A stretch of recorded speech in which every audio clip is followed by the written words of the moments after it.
two troubles in the room. We hit record and the vibes go boom. One says big thoughts, the other says no. Now we're arguing if cats can and low.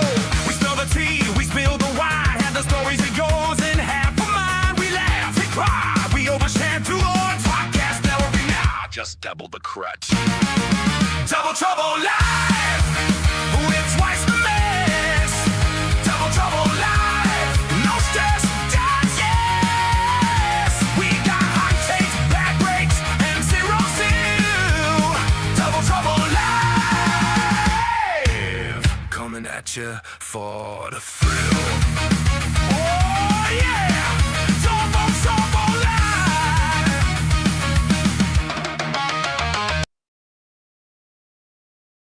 Now offered at the Great Race Place. $3 late pick 3 featuring the last 3 races. $5 late double on the last 2 races. Both with a player-friendly 15% takeout. Every race day at Santa Anita Park. Proof It Grows Racetrack Handle. Other Live, the only show with Proof It Grows Racetrack Handle. Other shows talk. We make the windows busier. If your bankroll ain't growing, you're watching the wrong show. While the rest are chasing views, we're printing handle daily. Proof in the numbers. Results on the track. If you want your pool to grow, we are the show. Double Trouble Live, the only show proven to grow the low takeout bet handle. Need proof? Santa Anita low takeout handle is up $1.1 million in 14 race days. 90% of that handle growth, or $1 million, is from 8 Double Trouble Live show days.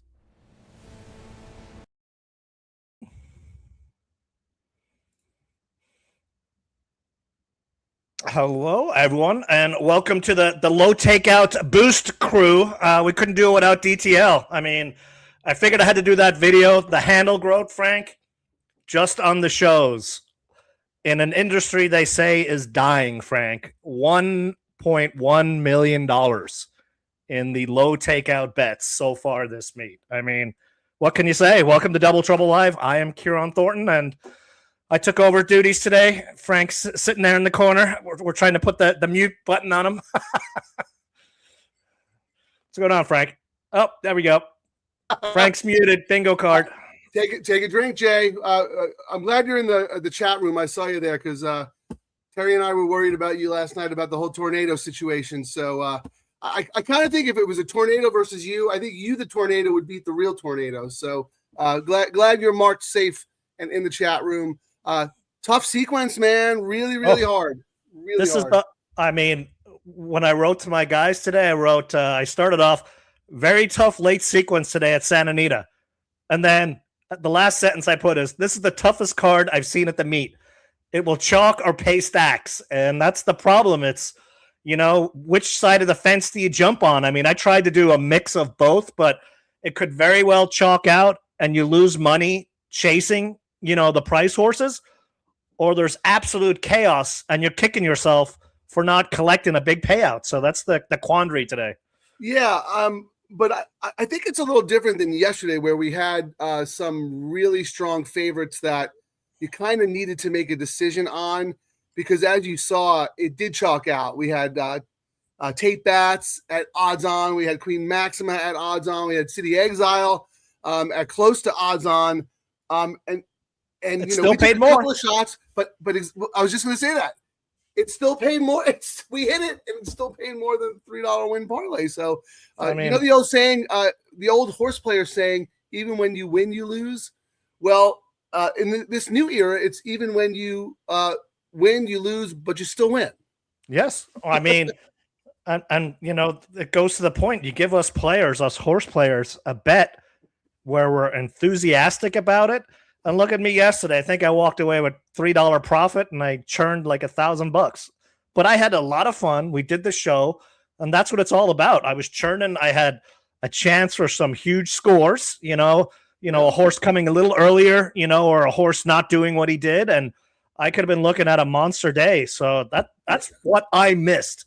And that's what these low takeout bets, they've made me happy to gamble again. I just don't get the negativity out there. These bets are fantastic. I don't know what we can do. DTL Crew knows what's up, but we're slowly growing the message, I think. Well, yeah, and I mean the fact that Santa Anita has these wagers, and has given us a little bit of a platform on their X feed and on their YouTube channel to help us market and promote them. And summer's coming up; it's going to be an exciting time.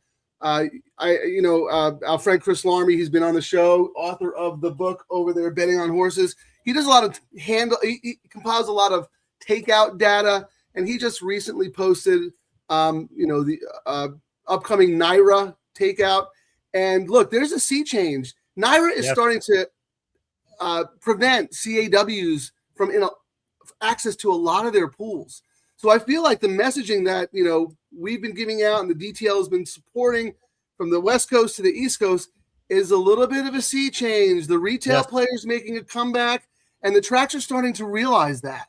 If you want to have a future in horse racing, you cannot put the squeeze on guys and gals like us, because we are the core foundation of the sport. When the CAWs have ravaged every pool and moved on to the next shiny thing, we're the only ones left standing. But if you break us, we're not going to be here anymore. So one more point, Karen, because you said it best. We're with these wagers, because of the low takeout, we are winning more consistently. We are up to bat for more scores, and we're excited to come back and play again the next day. So handles up, churns up. We're winning. We're excited. Let's make money today. Yeah, a tough card. I mean, let's show your ticket. Hang on. Well, yeah, I'm gonna have to do some pivoting because. Did you do a banner for yours? Because it should be in there. Oh, wait, there it is. All turf. Oh, hang on. Before I show your all turf, hang on. I just peeked at it. So here we go. Here's Frank's all turf. Caveman now. Ugh, Matrix is broken. What? You're a caveman now? So let's look at Frank's all turf here. Caveman Frank. Show in a row where I cavemaned it. Caveman Frank yet again. Unbelievable. I'm just going to show that again. Matrix caveman now. Ugh, Matrix is broken. What? You're a caveman now? Yeah. Yeah, I saw your pics and I was like, I got to make that video. I'm not too far away from starting to look like that guy. A couple of more frustrating things, and I might go bush and go wild. But no, I want to pivot a little bit here. I put this up because two horses I had as A's scratched, and what do we talk about? Like when you have an opinion of a race, and you have A's that you like, and those A's scratch, well, then your opinion is not the same opinion anymore. Correct. The only thing that's a little bit different about this situation is that I had 4 A's here, so I didn't have an opinion anyways. Oh, that probably made it easier for you because I had a couple of, I guess what you would call A's, but I had a lot of spreads, and it sounds like you had 2 of my, I had the 3 and I had the 9. So I had to modify my tickets as well a little bit. Yes. But, it was getting to the point I was like, do I want to spend a lot of money chasing this? And I ended up just going middle of the road on mine. And I spent a little bit more. I'll throw mine up here. There, let me delete that from yesterday. Where is it? All turf here. I thought the Rosario horse in here, if I had to single a horse, I've seen worse horses I could single, and it's Rosario, Sadler, Uranus, drops in class. Sadler's lethal on this move. You got his guy Rosario on. So I was like, well, if I need a single, that's the one I ended up landing on. And then in order, we did have some scratches. I was going originally 5 was my top choice, Frank. Yeah. 9, I think, was your choice. That's scratched, right? That was my second choice. 3, which scratched, was my third choice. Right, I had that too. So, my second 2 choices scratched out of that. So then I ended up going with the ticket you see up there. So, spread ticket. Spreads are single, spread a lot in the last race, and then single, spread, top 3 picks, and a little spread in case I'm totally wrong in this race. So that's how I approach it. But someone put a comment in there, and I'm already going to pivot because let me pull his comment up here, Frank. because when I saw it, I was like, I was thinking about it. I was thinking about it. Who are you? You actually look at the comments now? I do, yeah. Well, I'm forced to. So I think it's like a Freaky Friday where we've swapped bodies. I saw someone say there was cheap Los Al speed in race 7. Oh, that's got to be our man Jay. And I looked so close at that horse. And when I read the comment, I went back. It's the 2 with Frey on it in race 7. And I really thought long and hard about it. So I'm going to pivot and just do a small little addition bet just for, Well, hold on. But just because Jay mentioned it doesn't necessarily mean he likes it. Jay, do you actually like that horse in race 7? I can't see it, but, he knows a little bit more about that circuit than I do for sure. Yeah, I mean, I just want to throw mine back up because I did pivot here now. I amended my ticket, and I'll put it all in I added the 4 and the 1 here. I had 4 A's. They got chopped down to 2. I'm still not confident with the 2 A's that I had left. So I'm going to add my B's, make them A's, and turn my cheap caveman ticket into a more expensive one. I was just looking at the previous race. If another monster bomb just hit, Frank, so the pick 6 guys are probably down again. The 28-1 horse has won the 4th race. Are you serious? I missed that because we were going live. The first race has been won by an 8-1. The second race was won by a 9-1. The 4th race has been won to start the pick 6 by a 28-1 shot. And although maybe they learned their lesson yesterday, Frank, and spread a little bit more. Well, I don't know. I mean, the races coming up, I think, are very tough. I actually thought there might have potential for a pick 6 carryover, just based on the 4 races we're looking at. So now you got prices to come into these races. This is a tough card. Yeah, I mean, I'm looking here at race 5. This is the start of our all turf, and I'm shocked at who the favorite is here. This number 1, Bob's Blue Moon. That's who I just added. Yeah. I guess I'm going to have to add that with the other horse because I'm looking at the double. The lowest pay on the double is this 1 at 339. Then the 5 at 417, and then the 4 at 587, and the same thing in the pick 3. The 1 is 680, the 5 is 749. Let's see, pick 4. The 5 is the favorite. Pick 5. Wow, these pays in the pick 5, Frank, are crazy. Pick 5. The 5 is the favorite as well. So I'm wondering if they're trying to get their way out of their losing pick 6 ticket. I don't know. No, I think the 1 is definitely alive. I actually had the 1 as an A when I was doing my first blush handicap, and then I went on and I was like, well, this horse could be an A. And then I had like 5 or 6 A's, and I really had to trim. So to the point, I didn't really have an opinion. So when those other 2 horses that I had as A's came out, I absolutely have to throw this horse in because I like the horse. Yesterday, I just didn't like him as much as my 2 A's who now scratched. So that horse is in. And Kieran, I know you're going to pivot here because the last thing you want to do is have me be alive leaving this leg and you out of your all turf pick 3. Yeah, I mean, who's the jockey on the? Oh, it is. Okay. Alarm says. All right, I misread for a second. I thought it was Voldemort, so I will pivot and throw in this one because it's not Voldemort. And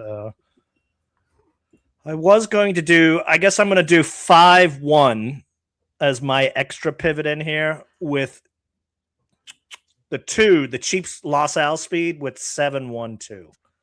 Actually, I'm going to do 2-3. Who's your top choice in the middle?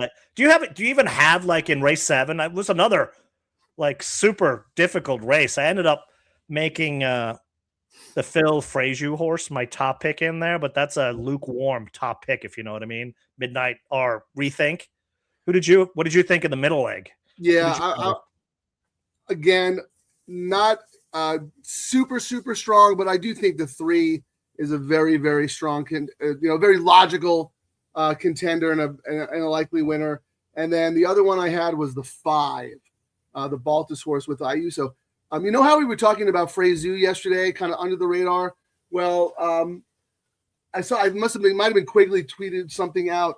Freyzoo and Ayuso are actually tied for leading jockey. Yeah. So talk about another under the radar guy that you can still get prices on, Ayuso. So that's not the reason why I picked the horse, obviously. But let me read you my race notes. Like when I go through and handicap, when I go through and handicap a race, Frank. After I'm done handicapping it, then I go and look at the stats. So I get like I'm not influenced by the stats, if you know what I mean. Where I think, I got to find a long shot. After I went through, then I went and looked at the stats. So the favorite's only 28% in race 7, but 5-1 or more, 57% of the winners are 5-1 or more. 7 of 21 are over 10-1. And then my notes were, after going through each horse, I'm for sure using the long shots that I thought maybe and on a long shot ticket on race 7. So, well, because we're talking about race 7, I do want to ask you a question because I might do a B ticket. What do you have on the 4? The Dan Blacker Import, 2-1 on the morning line, Midnight Horizon. JJ for Blacker ships in from Ireland. First start since Ferry House. That's one of my favorite tracks in Ireland, Frank. We used to go there for all the meets. Oh, I love Ferry House. Absolutely loved it. I never even heard of it until some of the best memories going to that track. Really, really cool track. The price is low, used but spread. And the reason, before, you were probably the same as me back in the day. Any European horse like UK and especially Ireland, stepped off the boat.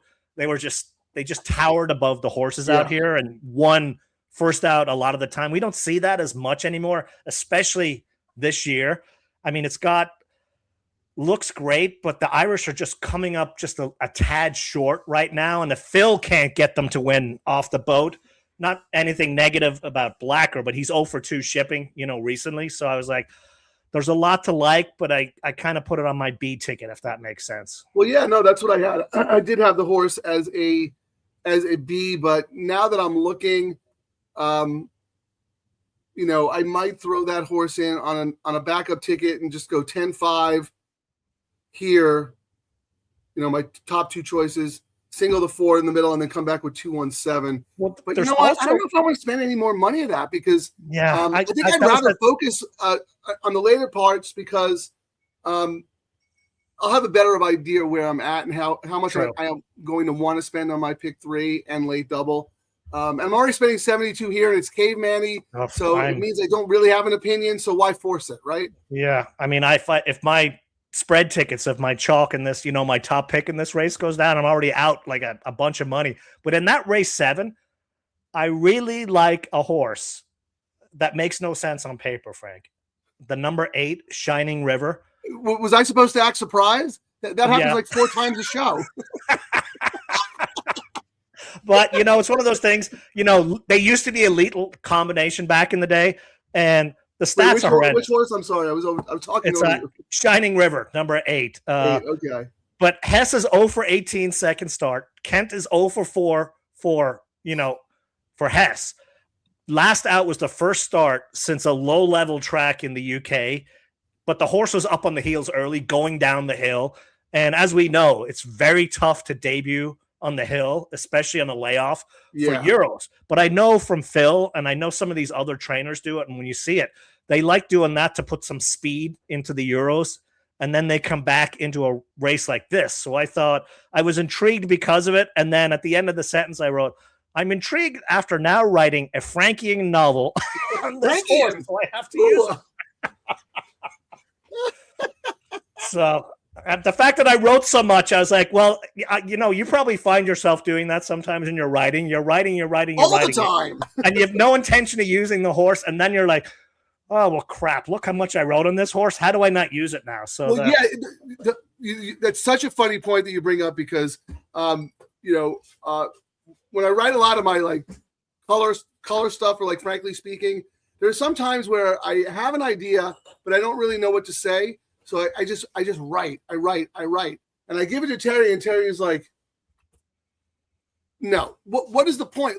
So the more I write, the more I try to convince myself, but you also then have to step back and come back and then distill the information you really want from it.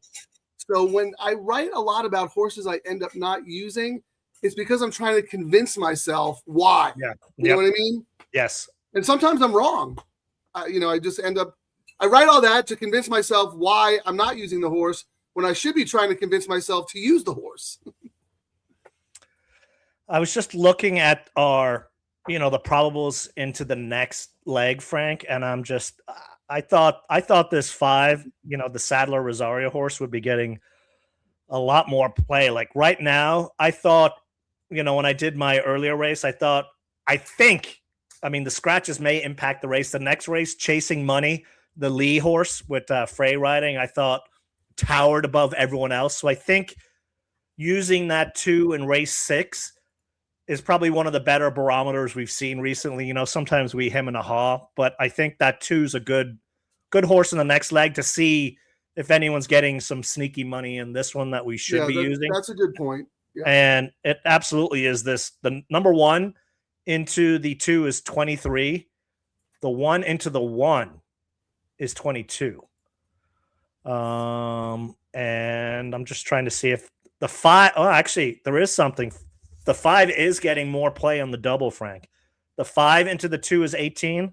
The 5 into the 1 is 19. So it looks like I don't think we're going to be seeing the 7-2. I'm going to probably see Bob drift up a little. Just looking at the early money in the double. I guess there's not a lot in, though. Does look like it's between 1 and 5 in this race.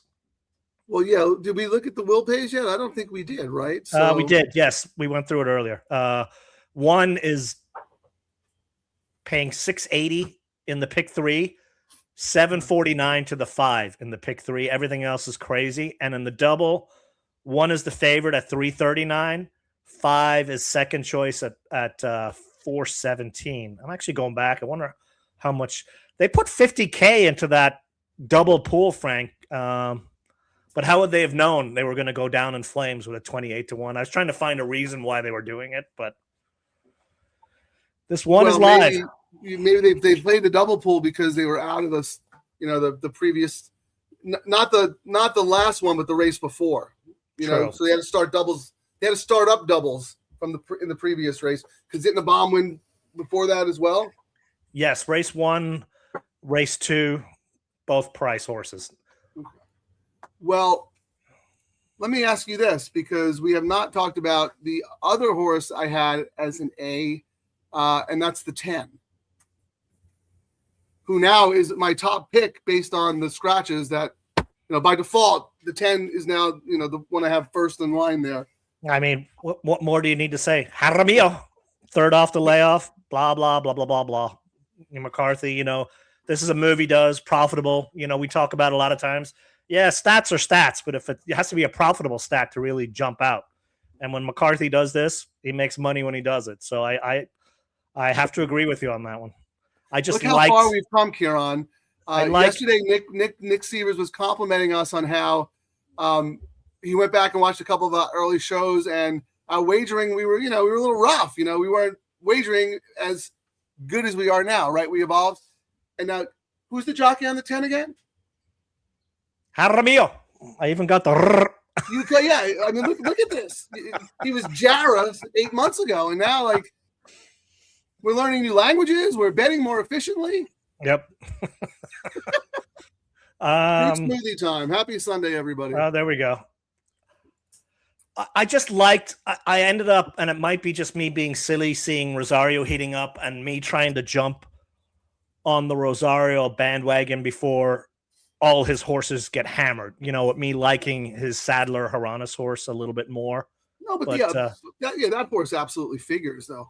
But put your all turf up again if you don't mind, because I didn't get to see the whole sequence because I was busy trying to think if I was going to pivot or not. And by the way, DTL Crew in the comment section, we're all business right now, but after this race 6 is kind of a lull. We'll get to the comments. We'll see what everybody's up to. So just bear with us. We're not ignoring you. We're just trying to make money in this first leg. So I wanted to. So there's a little bit of a change, and I hopefully I did the ticket correct. You'll see here in the last leg, it looks like we have the same 3 horses, Frank. 7-1-2 in the last leg. That's why I wanted to see your ticket because I wanted to But see I do have another. If you see my first ticket there, I've got a big spread as well on the last ticket with 8-6-4, and you're gonna laugh again when I hear this. I mean, I'm just gonna read it out. I won't. You say act the like name. we never met before. I won't say the name. I'll just say Aggie debut horse with Kent riding in the last race. And my long-term guys know that is an auto bet for me. Now, I didn't want to spend $1 gazillion on my all turf, but as we talk about handcuffing the bets, when we come back on the pick 3, the pick 3 is going to have that 6 on, my tickets. Like I've got the 7-1-2, if that makes sense. Yeah. So Look, I didn't want to spend the money now. And, if I get blown, because I was afraid of getting blown out of the all turf in this first leg, even though I've spread quite a bit. So that's how I approach it. That's the beauty of these bets, right? We play them as a unit. We don't play them separately.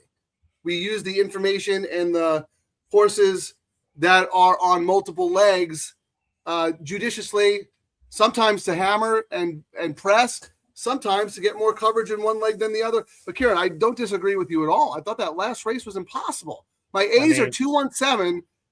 Then I have 5, 6, 4, 10, 8, 9, 11. I could use all of them.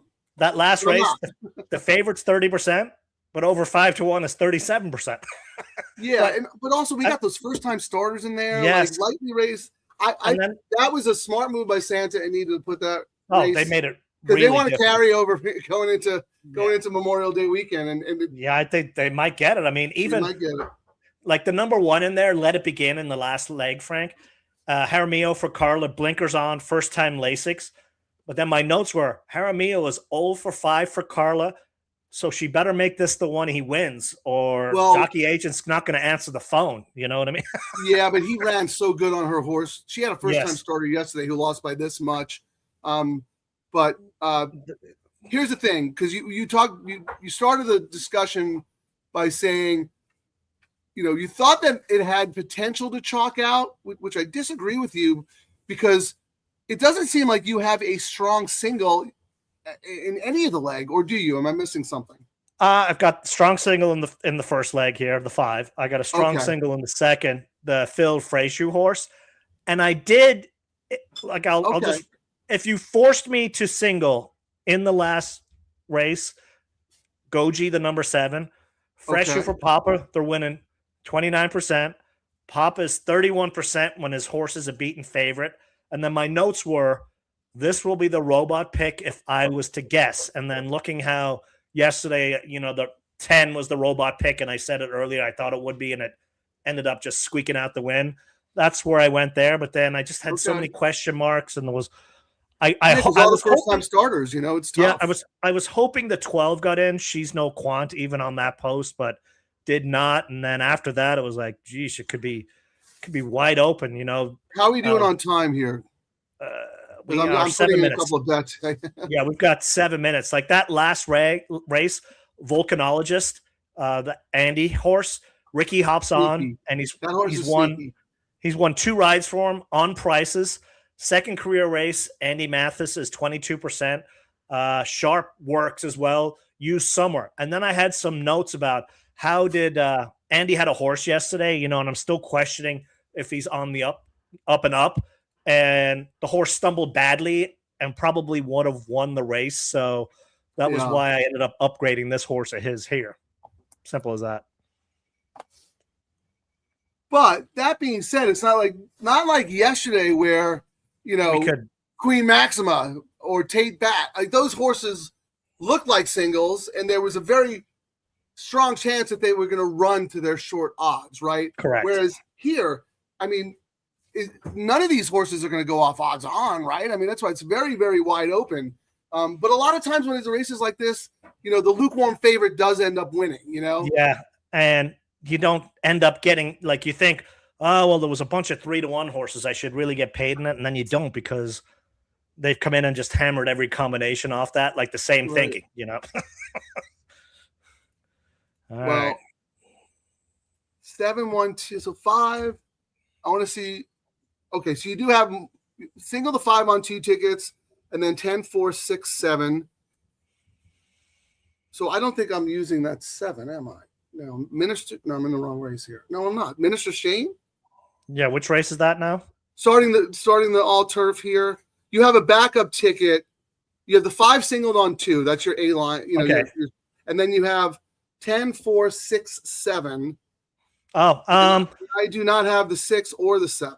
I put Minister Shane 30-1, trainers 20% second off the claim, and it did close late, going shorter last out with a capital maybe. And then when I started constructing the tickets, I ended up putting it in. Simple as that. Well, I'll let that one beat me. I'm a little more interested in the 6 because I did not use the 6. Rosario No, I have Hernandez. on the 6. Oh wait, race 5. Sorry, I'm I'm on the wrong race. Hang on. Yeah, see, this is the luck of the Irish. Kieran handicaps the wrong race, puts in his best, and then still wins. Number 6, Com C. Yes. First start since July at Del Mar, but I mean JJ's on, and I just thought the price. That's why it was just on the spread ticket. You know, if my other ones went down, I didn't want JJ, to beat me.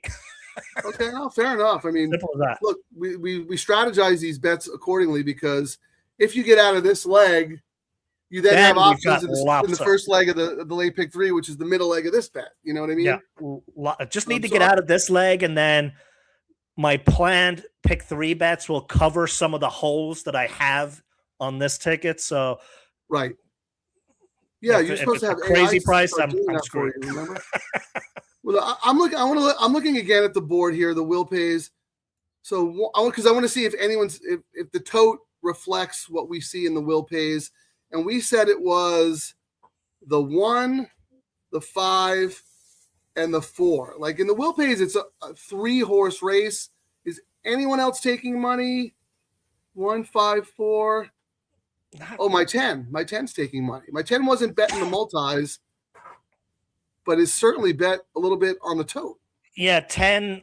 Right now we're looking 5 to the 1 is the lowest combination, Frank, at $19. 5 to the 2 is 21. 1 to the 1 is 21. 1 to the 2 is 24. And then if we go over, the 10 to the 1 is 30. 10 to the 2 is 35. I'm actually surprised that the 1 in the next leg is getting the action it's getting, to be honest. Look, I do the very bare minimum. That race is not part of the sequence. I'm not even looking at it. I didn't spend a whole lot of time, but I mean, to your point earlier when you were talking about the jockey title, Ayusu's on the number 1. Please focus, and it's a Miller Knapp horse. So, but it's an 8K race. They're plunging in class. What are you going to get? Although, granted, I will say the horse is faded going a mile. So, they drop it into the basement and in for 8K. But how do you not? I mean, Lee's horse, as we've said many times, the horse is probably going to win by 20 or Why are you talking about that race? We're not betting it.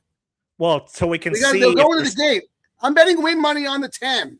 The reason I'm doing that is I'm still surprised that the 1 is getting the action on the doubles. So I'm using the 1 to see if we can find any other sneaky the one in action. this leg or the one in the last? In the next? One in the next leg that you're not looking at, race 6.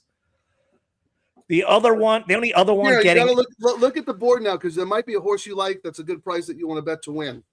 Yeah. I'm betting the 10 to win because the 10 is dead in the multis, but is the only other horse being bet in the win pool here. Yeah. So I think everything else is priced pretty good. I thought the morning line on the 10 was actually pretty good, but they did not fall for the 10 in the double. I thought the morning lines. Usually I have a comment right. Well, there was actually one horse where I thought the price was incorrect. And that was in this race? No, it was later on. I thought the price was a little too high, but I thought the morning lines were really good in this sequence, Yeah, I'm looking at the board here. Nothing looks off. Well, the money's now coming in on number 5 at least. Yeah, I think the 5 should be the favorite. But anyway, no, they're not even at the gate yet. They're They're really dragging us out, huh? Probably trying to juice the pick 5, late pick 5. No, And they're figure giving everyone a probably giving chance them to put their they might bets in based on our conversation over the last 30 minutes. and they might be giving time because they figured a lot of people got knocked out of the pick 6 with that 28-1, and they think they'll get the pick 5 pool juice because of that. Yeah, which makes sense. No, that's a good point. And yeah, usually on they these can buy their way out cards, on the they can buy their way out on the pick 5. well, with the 50-cent minimum, of course. Correct. But yeah, usually these 9 race cards, and I actually like the way that Santa Anita does it.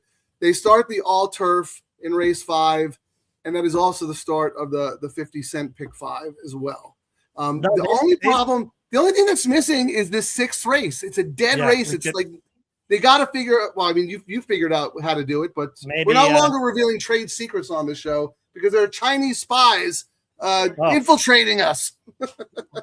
People watching the comments looking for something that is awry to go blow up other people's phones. Hey, they're finally on the turf course, heading to the gate. Why don't we take a little break here? All right. Let's hope we get out alive. We'll come back. We'll get some. Me some user caveman comment. now. Ugh, Matrix is broken. What? You're a caveman now? Sorry, wrong one. So easy, a caveman can do it. Oh, that's a good one. I'll do that one next.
Take him down. Inquiry.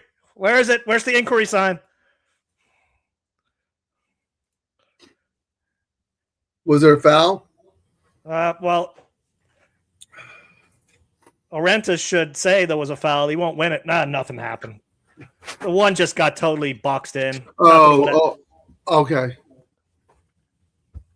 I was just saying I wanted an inquiry so my 5 would go up. No, I thought you meant maybe the top 2 because it did look like it got a little tight down there at the end. It did, but no complaints. Orantes probably knows he won't get it anyway.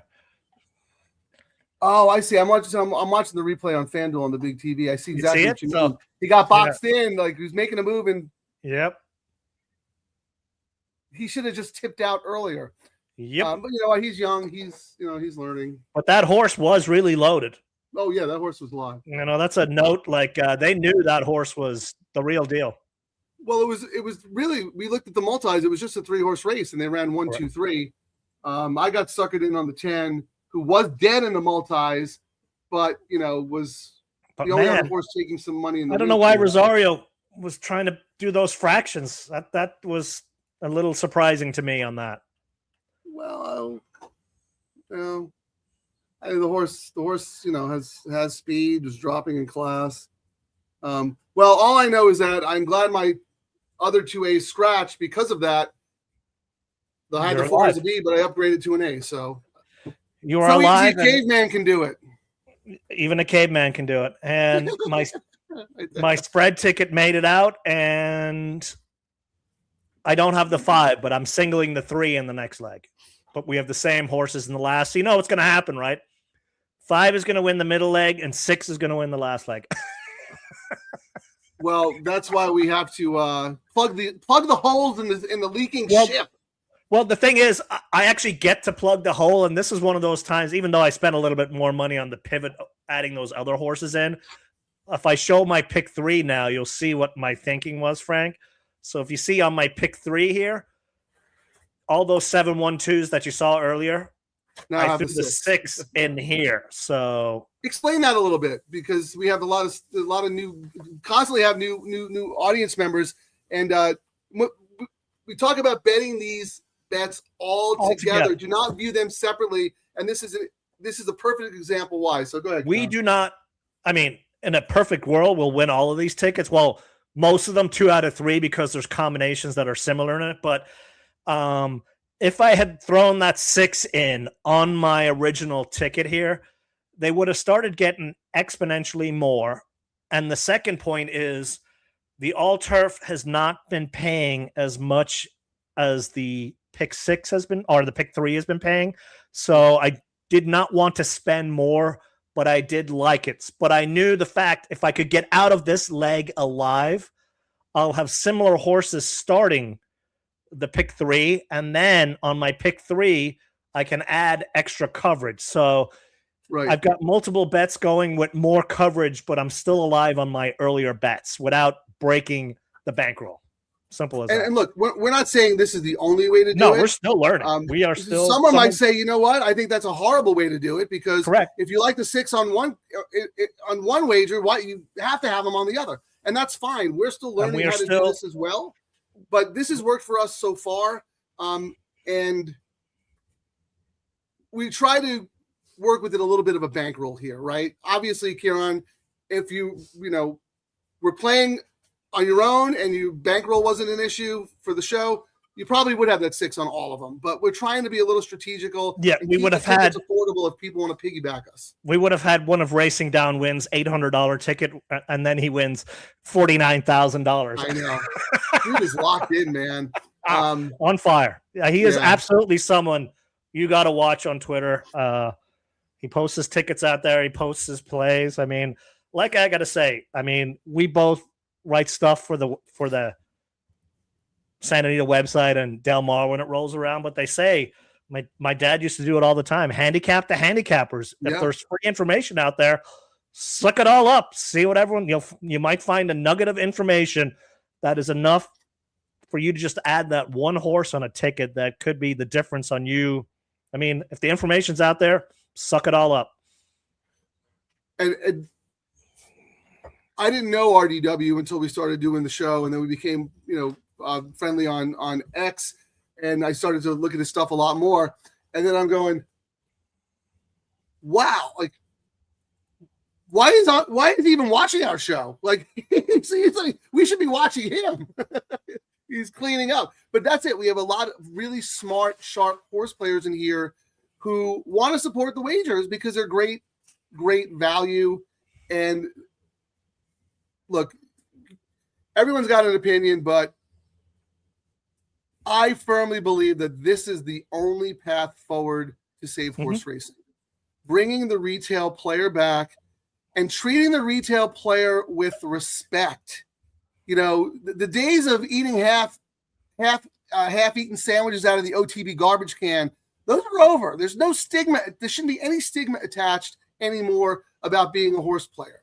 And with these bets, we get our bets that we like, the low takeouts, and the robot guys have theirs, and everyone lives in happy harmony. The one's not going well. Us regular horse players might go away. The other ones aren't. So there's got to be this happy medium. And I think these low takeout bets are a great happy medium right now. Well, Kieran, you're doing such an amazing job carrying this show because I was so exhausted from yesterday. I'm going to take you out of your comfort zone now. Okay. I'm going to let you go through the comments. And I'm not going to let you stop until you read every single one of them. Okay. Yeah. Okay. Next. I didn't see that. Hold on. Start over.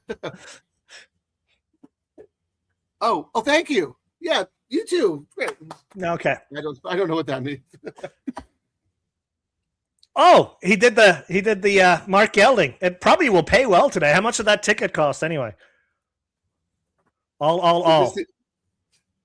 Is this the all turf here? Yeah, all I have turf. a feeling Mike's joking around, but all. Wow. I mean, I was trying to find where. I mean, he's trying to copy our guy right here. Hey everyone, I've got my picks right here. Race 7, all. Race 8, all. Race 9, all. Trust me, this is the winning ticket. See you in the winner's circle. That's why he has 700 subscribers, because he gives out his guaranteed winners every day. Start at the top, Kieran. Go start at the top and come down. I don't know where you had stopped. No, just go all the way. I didn't stop at all. Just go all the way to the beginning of the chat. Okay. That's what I work my way down so we don't miss anything. Oh, hello, Santa Anita. Oh, sorry, wrong one. Yes, we are on the Santa Anita YouTube channel and the X channel. The first one I see is from Stephen D, who posted his comment at 12:12. He was the first. Gets on. He was sitting here watching the clock. Is it 2:30 yet? Is it 2:30? And then we love you, Steve. Always in there early. I love it. And then this comment. I mean, I'm not going to say no.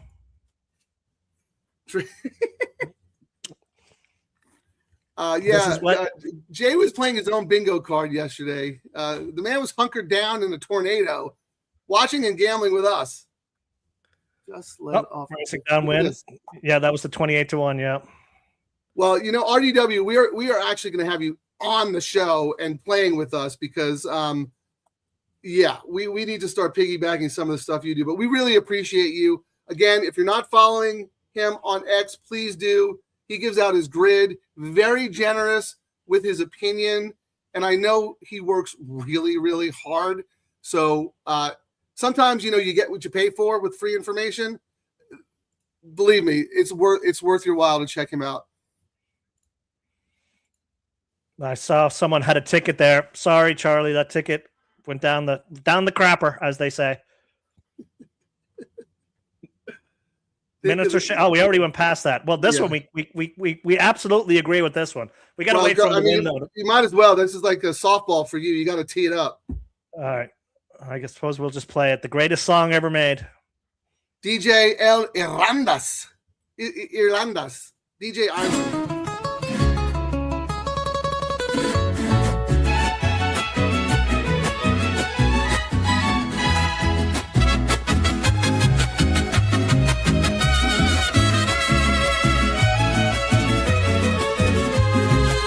From the tracks of Venezuela, where the legends are made. En Michel Jaramillo came storming through through the gate. 13 times the champion, over 4,000 wins. Now we're lighting up Santa Anita, letting the fast one spin. Silk flash in the sunlight, and steady and bold. This Venezuelan warrior turns thunder into gold.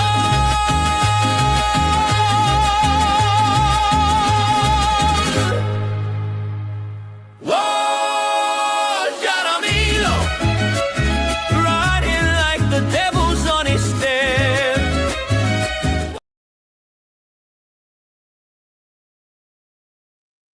Mute. Take a drink here. Mute. If I must. Jay, you take 2 drinks because for every one we do, you have to do 2. I'm gonna have to go hit the bar because I already drained that bottle. So What? How about this? Maybe this summer we'll ask the organizers of the PDJF karaoke fundraiser if we could enter and do Hell that no. song. And we we can can enter the song. I'm not singing it. That's No. We'll have Jaramillo sing it, and we'll be like the backup. Oh, there we go. That is some of your best work, by the way. But anyway, yes, Jaramillo is the king. He has won us so much money on this show, and so many times Kieran and I say, if any other jock was on that horse, might not have won. If he's in a dogfight in the lane, he'll get the horse. Yeah, there was one earlier. It looked like the horse. He was on the lead. Looked like the horse had dead aim on him. I forget what traits it was, but anyway, for some reason he finesses the horse, and he always knows what he has left. He always leaves a little bit of left if he needs it. I mean, he's cooled off a little, but that's because he's riding this guy's horse. O'Neill has gone ice cold. Like, wow, this is all I got to say. I thought he was starting to heat up, but his horses are rather chilly right now. He had a nice 2-year-old win on Friday or Saturday. That horse yesterday. And then he had Tate Batts win. But I mean, that was a big dropper. If that horse didn't win, then you'd stay away from him. And it didn't win like it should have on the drop. No. Jaramillo had to carry that horse. Well, we missed this in the comments. 5 was acting up, and that might have been the difference there. Okay.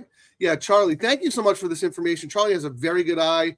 He's given us such great workout opinions and also, post-parade opinions. And that's something that's not part of my game. I'm not good at it. I know I'm not good at it. Kieran sometimes thinks he's good at it, but he's not. So he just stops doing it. Check this ticket out. Someone's all about the 6. And then all in the last, but all about the 6. Why it's a Sharpie here? Who's the 6? Let's see. I don't think either one of us have the 6. I do. I have the Rosario Papa horse. I've got it on a ticket, but not on a ticket that's alive. I will on the pick 3. Can you read your notes on that, and then maybe we'll ask James to just give us like the Cliff Notes version of why he likes that one. Rosario rides. I said Rosario rides is all I probably need to say. One step earlier yesterday, and we would have collected big on our pick 3s. Nothing jumps out in the works, but Rosario is here. Use, and I mean, simple as that. Simple as that. I X the horse. Do you need any more reason? I mean, if he's out here, and who's the trainer? I think it's Papa. Yeah. So I mean, if Papa's making the call, and then this is another look who the jockey was. The previous 2 races, we've seen a lot of these horses where Giroux has ridden and not won, and then someone like Jaramillo, etc., comes in and the horse wins. The next race. So yeah, we talked about this yesterday. We asked the question, we didn't get to answer it, but several members of the DTL crew said that Giroux's back in Kentucky now. So that didn't last very long. I'm surprised because he was doing okay, right? Yeah, I mean, he was getting some rides, but then he was also doing a lot of stuff where you see like this horse dueled weak. Like I've seen so many of these lines, and now that I know he left to Kentucky, the recent performance is why. And then I'm upgrading the horses because a big jockey's moving in now. I'm not to discount him, but yeah. But if anyone knows the answer to this, maybe Baffert moved some of his string to Kentucky, and he was riding some of Baffert's horses. Maybe he's going to get first call on Baffert's horses in Kentucky, and that's why he moved back. I don't know. But here's what I said about Miyako. And James White, please chime in and let me know how far off I am. Was overbet last time when trying this level for the first time. She had just beaten weaker N3L starter foes, and they sent her off at 9-2 in a 10-horse field, which was vexing to me. She finished last. Granted, she drew the rail. She had trouble, blah, blah, blah. I can forgive it. She's better than that last start, but is she good enough to beat N1X types? You know what I mean? Like, she's a starter, like starter allowance horse. But it is a significant job change. Anyway, but I'm still not going to use the horse. What about the 7? I would use the 7 before the 6. Not a sinner.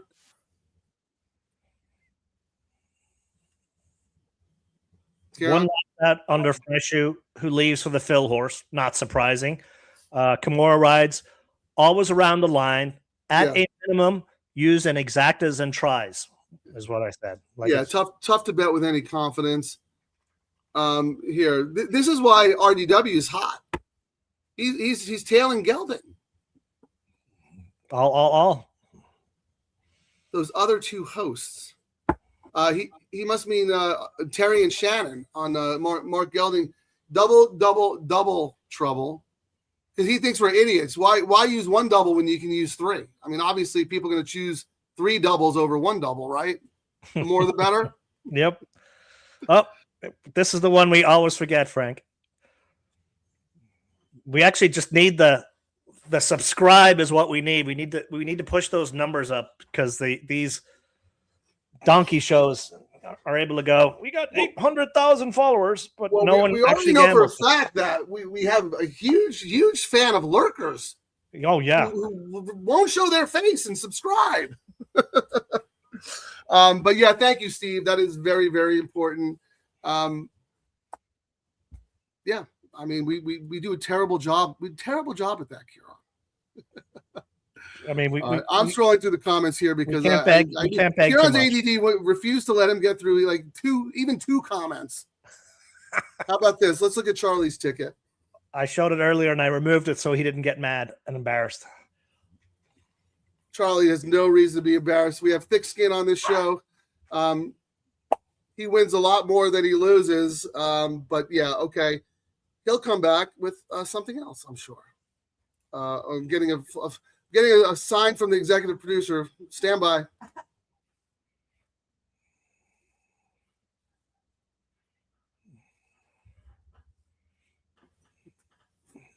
Well, I might as well bring it up because Terry said someone was asking about our artwork today. And we talked about this yesterday. And we wanted to mention it again because it's important. And if people don't have Memorial Day plans yet, you might want to think about doing this. On Monday, Memorial Day, and Kieran's played in this before. It's called Folds of Honor. It is a charity poker event for families of military who have been injured or had serious things happen to them, first responders, etc. Giorgio at Santa Anita puts this all together, and it is a charity event. The buy-in for the poker tournament is $150. My plan was to win about $700 and sponsor a couple of people because I'm unable to make it. But I don't know. There may be a surprise guest, TBD, member of the DTL crew. Might show his face next Monday. Okay, I'm still debating if I drive up as well. I mean, it is a bunch of fun, and it's a big. We're not doing a Sunday show next weekend. We're going to be doing the Monday show, but I might end up doing the Monday show up there because every year it's a great card, lots of fun, and then that tournament. It's a sloppy, drunken, have a great time charity event with all the people you ever want to meet in racing there. The trainers show up. You know, you got all the characters. It's if you've not done it, it's great cause, but it's a pretty cool event. So I'm going to remove you for a second, and I'm going to make myself small because someone was asking who everybody is in the picture. So I'll go through that, and then we'll move on. But yeah go to the Santa Anita website. Huh? I've got a picture from last year at this event that popped up on my Google. I'll show you. Oh yeah. Well, no, it's not from the event. It's afterwards. Are you ready to show it, or do you want me to go through the No, go through the comments. I'll find it now. Go for it. All right, hold on one second. I'm going to take you out of the studio for a second. Okay.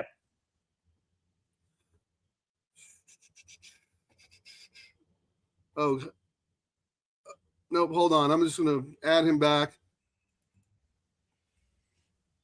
I'm just going to make us both small. No. How do What are you trying to do? I want us to be small so everyone could see the image. Just take us both out of the studio. But then they won't be able to hear me. Oh, I got you. Is it this one here? There you go. See, this is. Let me remove What the would banner. I do without Kieran? Okay, so we can say you can't see him now, but the man on the far left is Mark Gelding. He went for Pegasus. He went to Gulfstream and played in a very high stakes poker game and made a lot of money, and then somehow got caught up in a rum and Ozempic smuggling ring. Yep. Well, Kentucky tried to recruit him because they heard he was from San Diego, and Kentucky just keeps recruiting San Diego State basketball players. And he said, "Yeah, I went to San Diego State, and that's where he got all his money." Did they poach some more? Huh? Did they poach some more Aztecs? No, the Aztecs have gone a different route. We're now like every other team with European professionals on our team. College basketball, the new era. All right, so the Mark Gelding you'll be able to see, when we move here. That is, of course, me. The cat is Dexter. That is Kieran. That is a Thornton family cat. And the dog next to the cat is Tobias. They have their own show. They're on hiatus right now, but Tobias is our family dog along with Sophia, who is not pictured here because she's very shy. The lovely lady behind is the executive producer, Terry Marconi. The horse and jockey, none other than Gold effing Phoenix. And that's Kieran. And I didn't actually say his name today, but now I can say it. He's back training. Another nice workout. He might actually race at Santa Anita, Frank. I was going to ask you if the horse is doing well. Will they bring him back? What do they have coming up? He was not used. So, yeah, they're debating it. Or, as Phil said in his video this morning, he's like, Gold will tell me. Like, part of the thing is sometimes, you gear the horses up and you better race them or you're going to waste all that, energy on them. So, if Gold feels like he has to race, we'll race. And I guess the target could be the San Juan Capistrano on June 14th. So if not, we'll just go for a mile and 3/4, I think, right? Yeah, that's mile and perfect. 3/4. If not, that's awesome. If not, it'll be the usual target, Eddie Reed Stakes, Del Mar Handicap. So it all depends on if he needs to run. If he's like spitting bullets in the morning, like reason we went out to Kentucky, he was just racing so well. I was like, well, we gotta go. GFP, we love him. So there's GFP with Kieran. Terry designed all this. You couldn't, get the silks quite right, but that's okay. The man in front is with the FOH. It's Folds of Honor. That's George O. He runs the event. So that's George Ortazar. And then that's a Corgi on the right because this weekend is the Corgi Nationals at Santa Anita. So there you go. That's the motley crew looking to raise awareness and support an amazing cause. Memorial Day Monday. If anyone needs any info, just scotoniracing@gmail.com. There you have it. I'm going to go back to this. So I had a Google image pop up. I don't know if you were there with us a couple of years ago, Frank. We all rolled out of the Eddie Reed and we were like, what the heck just happened? All of the concrete barriers in the parking lot were run down. I guess this is before we hired Mark Gelding. This was the car. They drove through all the, those yellow barriers. They're actually metal. They're not plastic. They are metal. They went through every single one of them. And then the wall, this is the first turn right here. The grass there on the hedge. Drove through it all and then ran into the brick wall there. That was Mark Gelding trying to get the early pick 4 at Los Al. Yep. He got shut out. Oh my God. You have shown me that picture before, but I was not there for that. Thank goodness. You know what that probably was? Some guy. I got to get my bet in before the race gets off. Like, sorry, sir, shut out. He goes Yep. back to his car. Yep. Wow. happened? Well, you never know what's going to happen at the racetrack. Ocho, thank you for joining us. Always love to have you on the show. Harmony the King. Yeah. First time starters in race 9, the 8 and the 10. We have time to talk about this, right? I don't want to talk over the race. Is the race going off yet? No. The 1 minute away. not that we're playing the race, but I don't want to talk over if people have action. What the 8 was Forza Palermo, Rosario for Miller, like the old days. But then I said Miller's stats suck. Debut turf. When did that happen? I mean, he was never that bad with first time starters. No, I couldn't believe. I was like, both of those stats were like 3%. I had to do a double take. I was like, I just did not remember him. But remember last year, Frank? Like literally, it was a whole year where he couldn't win anything. So that probably really screwed up. I mean, first time starter. First time starter, Frank. He's 1 of 116.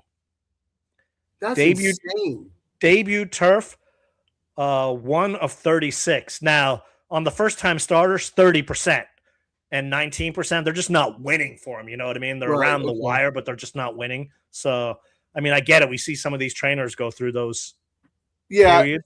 And Powell's not known for first time starters either, right? I mean, he couldn't win tops every now and again, but even though he's got, our guy Belmont on, he's 0 for 30.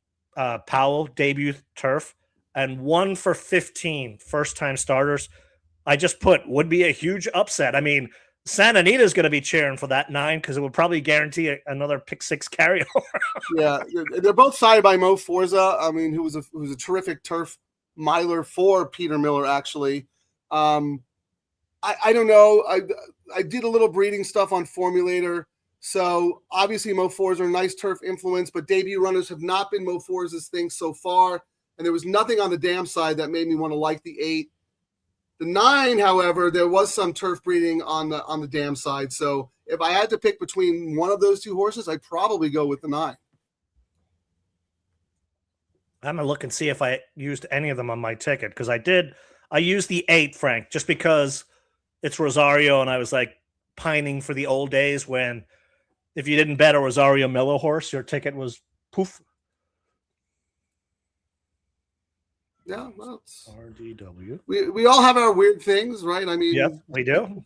That was like 15 years ago, but that's all right. That was yesterday. I already graduated like 5 years that long ago. I just graduated from college like 5 years ago. I don't know what you're talking about, Frank. Unbelievable. That was probably like 2010s, I would imagine. All right. Well, anyway, they're at the gate for race 6.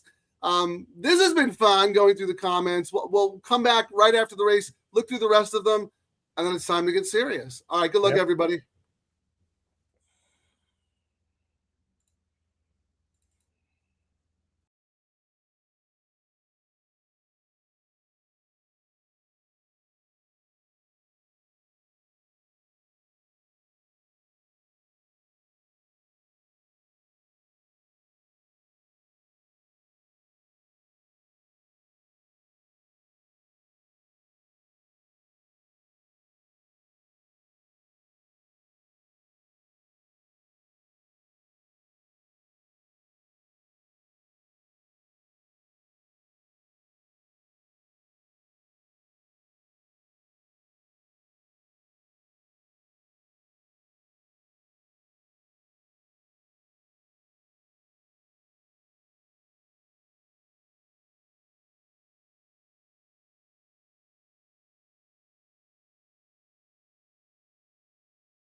Escobedo got his horse home. Hey, Escobedo. That was a jockey win right there. Another Frey specialty.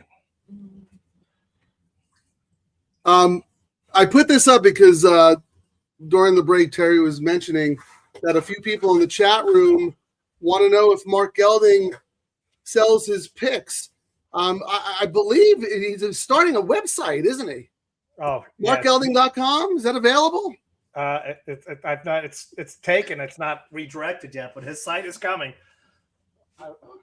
Shannon was like, you own MarkGelding.com, right? And I was like, oh, duh. I meant to do it before and totally forgot. So, yes, it is coming. And then if you want to jump, I mean, there's going to be days where we don't do anything. So, I mean, there'll be lots of content coming other than the show. Low-Takeout-Bets.com. There's a little box there. You can add yourself to our mailing list. We probably should have done this, Frank, like 9 months ago, but we're two clowns and we've not started. Well, Kieran, like seriously, I mean, we knew we would be able to have a fun show and do some stuff, but it's amazing how much our show has grown thanks to the DTL crew, because we were led to believe by the powers that be in racing that we're dinosaurs out of the game. Like, little did they know that we've all been like waiting for this moment to come out and gamble again together. But anyway, here. So real quick though, no, Jay, he actually charges 25 cents per horse. So yes, horse per horse, including the AEs. And if there was more entries more horses pre-entered, he back charges you for those as well. No refunds for scratches. So it's about $100 a day. But he guarantees, it's not cheap. He guarantees you will cash a ticket. It's guaranteed. It's not cheap to drink at the track anymore. So yeah, he's got to get his beer money. How about this? We'll get to business in a minute, but that's all Kieran, Steve. And you haven't even heard the whole version, or maybe you did because we put it on loop when Mark was on Gelding loop fell for asleep in Mother's the Day. studio I forgot how Mother's Day. long I made that one. Yes, usually a lot of these songs are 3 minutes, but I figured you guys would get bored and leave after like a minute and a half, so that's why I only played. Yeah, no, the version that we play on the show is perfect for an intro, but the actual full length song, it's even better than you could imagine. So, well, maybe I don't know. Maybe we'll play it later or whatever. But yeah, no, it is absolutely amazing. Well, here's the last comment, Frank. They were asking if he was on. Yes, and that is. Yes. And then I wanted to throw this up so they can see where he is. Right there. That's his handle. And RDW is like us. He is for the player, for the people. He is constantly getting bombarded by like, do you have a subscription service? Like, where can I get all your other picks or whatever? And the man is just so gracious and generous with his time and his knowledge, just unbelievable. So speaking of RDW, real quick though, very enjoyable when sharp gambling meets entertainment. Keep up the great work, gents. Well, we appreciate that. And yeah, I mean, we can't thank you for your support enough. So we're building something here together. All right. That's it. Will pays. Comments. Dominant favorite on the pick 3, Frank. Number 3, Rethink. $80. $80. The next closest is the 4 at 153. So almost 100%. So yeah, they're all about. Let's see if it was the same on the double. Why don't you throw up your pick 3 pick there? I mean, so we can start looking at it there too. I like seeing what the smart money, aka my money, is doing. Hopefully it's smarter. Let's see. Optics has the 3, the 4, and then the 7. Oh wait, this is race 7, right? Yeah, this is start of the late pick 3. Let's see all turf. Wait, sorry. I was looking at it. I was going, I don't remember any of those horses. That's because it was yesterday's. Delete that one too. Okay. You haven't even been drinking that much. Well, I was used to you going in. And he who sets up the studio is supposed to clean out the slop, but you're right. I didn't do that. You did not clean out the stable, Frank. The stable boy did not clean out the stable. You know what, Kieran? You're absolutely right. I do that every show. I didn't do it. I was a little distracted, but apologies. All right, here we go. Here's the correct one. So yes, my ticket that is alive, I singled the 3 in here. I actually singled it on my skinny ticket up there, and then did a little bit more spread. So I'm happy to see that. You're alive on that bot, the last one, right? So single. I'm alive on the last one here with 7-1-2 on the last. Yes. On the all turf. On the all turf. Yes. And how are you starting your? Right, and this then is the first leg of the late pick 3. So you're starting. This is the late pick 3. I did a little bit more spreading. I mean, down on the bottom, you can see again, I'm singling with the 3, with some spread, right. And then I'm spreading a little here and singling this 3-2 that could win by 20 lengths, or be chasing an Uber to get home, and then some price horses. Did you expect this horse to be that much of a? Yes. Really? I was not. 7-2 morning line, 9-5. We're talking about rethink, right? The 3. Yeah. I didn't add anything more, but I wrote a lot more about the other horses. But this one, I just thought everything set up really, really well for this horse. But this was a horse that I liked when I went through it, but it wasn't like, oh my God, I'm building my day around this horse. The reason I have this horse as an A is because I really didn't like it much else in the race. You know what I mean? It's like she's my top pick, but not my top pick because I was like, oh my God, this is the one. You know what I mean? When I went through, I threw all the numbers in, and I was like, oh my God, I got 6 horses in this race. The ticket's going to be crazy. So then I was like, I got to find a single. So then I went 3. Then I wrote a Frankian novel about the 8. So I was like, well, if I write this much about a horse, I'm going to make that price my second choice. And then I went 5, 4, 6, 9, AKA you'll see why the tickets are the way they're constructed, But this actually raises a good point. And one of the things we love to do on the show is talk wagering strategy and ticket construction. You said something that is interesting, and I do it, and a lot of players do it. I needed to find a single. Is that right or wrong? I mean, you either have a single or you don't. If you're looking for a single, then you probably don't have a single. Yeah, I mean, I always, I guess, let me clarify. When I go through, I'm always looking to have spread tickets, just so I'm rarely going to single a long shot, which probably might be something I could improve on.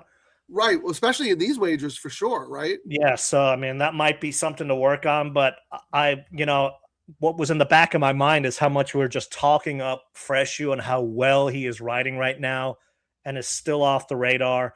Phil is starting to heat up because his premier meet is incoming, and if you don't, I mean, I'm biased because I've had all my horses with Phil, but I've had all my horses with Phil and I know what the MO is. And the MO is get them ready for the big scene at the beach at Del Mar every year, simple as that. But to my point, it's like, you didn't see this horse and say, this is the horse I'm building my day around. You came back to this horse because you put you're like, I don't want to spend this much money, so I got to plant a flag somewhere. And you chose to plant it here. I'm not saying this is right or wrong, Kieran. I'm just talking it through. No, that was not all singles are created equal. I guess that's my point. It was just there's so many question marks for the other ones, like the 4 off the boat from my favorite track in Ireland, but they've not been winning off the boat. But this thing might be better than most of the other ones we've seen. The number 5 Sweet Gal of Mine, Voldemort screwed that right up, but it was last year. And you get, Ayusu on, who you mentioned is, right up there in the jockey title, but it's off a year break. Is this a prep for later in the meet or prep for Del Mar? And then you hold grudges like Mussolini. Yeah. Like, is that an Irish trait? I know it's an Italian trait. I'm the one who's supposed to be holding grudges. You guys usually just drink and forget, right? I mean, like, we're... Well, the fact that I got a capital call that was the highest capital call we've ever gotten for Go Phoenix when we should have been getting a big paycheck. Yeah, I'm kind of bitter. Well, speaking about the LRF, we got a message from Larry Danamiller, our man LD, who has horses with LRF, but he also has horses with Adelphi. And Larry sent us a message and said they had a very nice winner today. So wanted to say congrats to LD. He joined us yesterday. Hopefully he'll come back on. But he's our man behind the scenes at Sam Houston. So hopefully he's doing some work. Kieran, before we go through the rest of yours, I'm gonna put this question to you because you're more of a jockey trainer, musical chair guy than I am. In race 8, I wish I knew why Jaramillo is off the 4 for O'Neill. Is it because Fresu is riding well now and wants to give him a chance, or is the 8 the better horse? I have an opinion, but you go first. Let me see what I wrote. Jaramillo had his choice because he rode Map Me Sexy last out, and he stays on the 8, which is why it would be an upgrade for me because I would assume he had the choice, even though Fresu was racing for him a lot. You go with, O'Neill's in a perfect position. He's got 2 guys, red hot jockeys. Which one does he go back and forth to? I have to think that he gave Jaramillo the choice. Yes. And look, you don't lose anything with Fresu. Nope. He was O'Neill's actually number 1 guy until Jaramillo came here and teamed up with Tom Knust, who's the jockey agent, who was also Doug's, really, really good friend. So those guys were doing work together. But, when O'Neill sent some of his good horses to Kentucky for the big days, he sent Fresu with the horse. So and then nothing also there, but I have to think it was Jaramillo's choice, right? Yeah, because look, Jaramillo rode the last 2 races for Joker Went Wild and rode the last races for Map Me Sexy. So whether it was Jaramillo or any other jockey, it was the jockey's got 2 horses in the race. Which one do you want? Is usually what it is. Right. But more importantly, though, I think if you just look at the horses based on their merit and form, I think the 8's the better horse. I mean, we talked about this yesterday. There's a bunch of Calbreds in here. Liam's Map. That's a Kentucky sire. $50,000 stands in Kentucky. Really, really good sire. I think the 8 is just a better horse in general. Would you agree with that? I would agree, yes. Okay. All right. Thank you, Ocho, for the question. I like it. So anyway, I'm sorry, Kieran. We were going through your late pick 3. If you want to throw it back up there.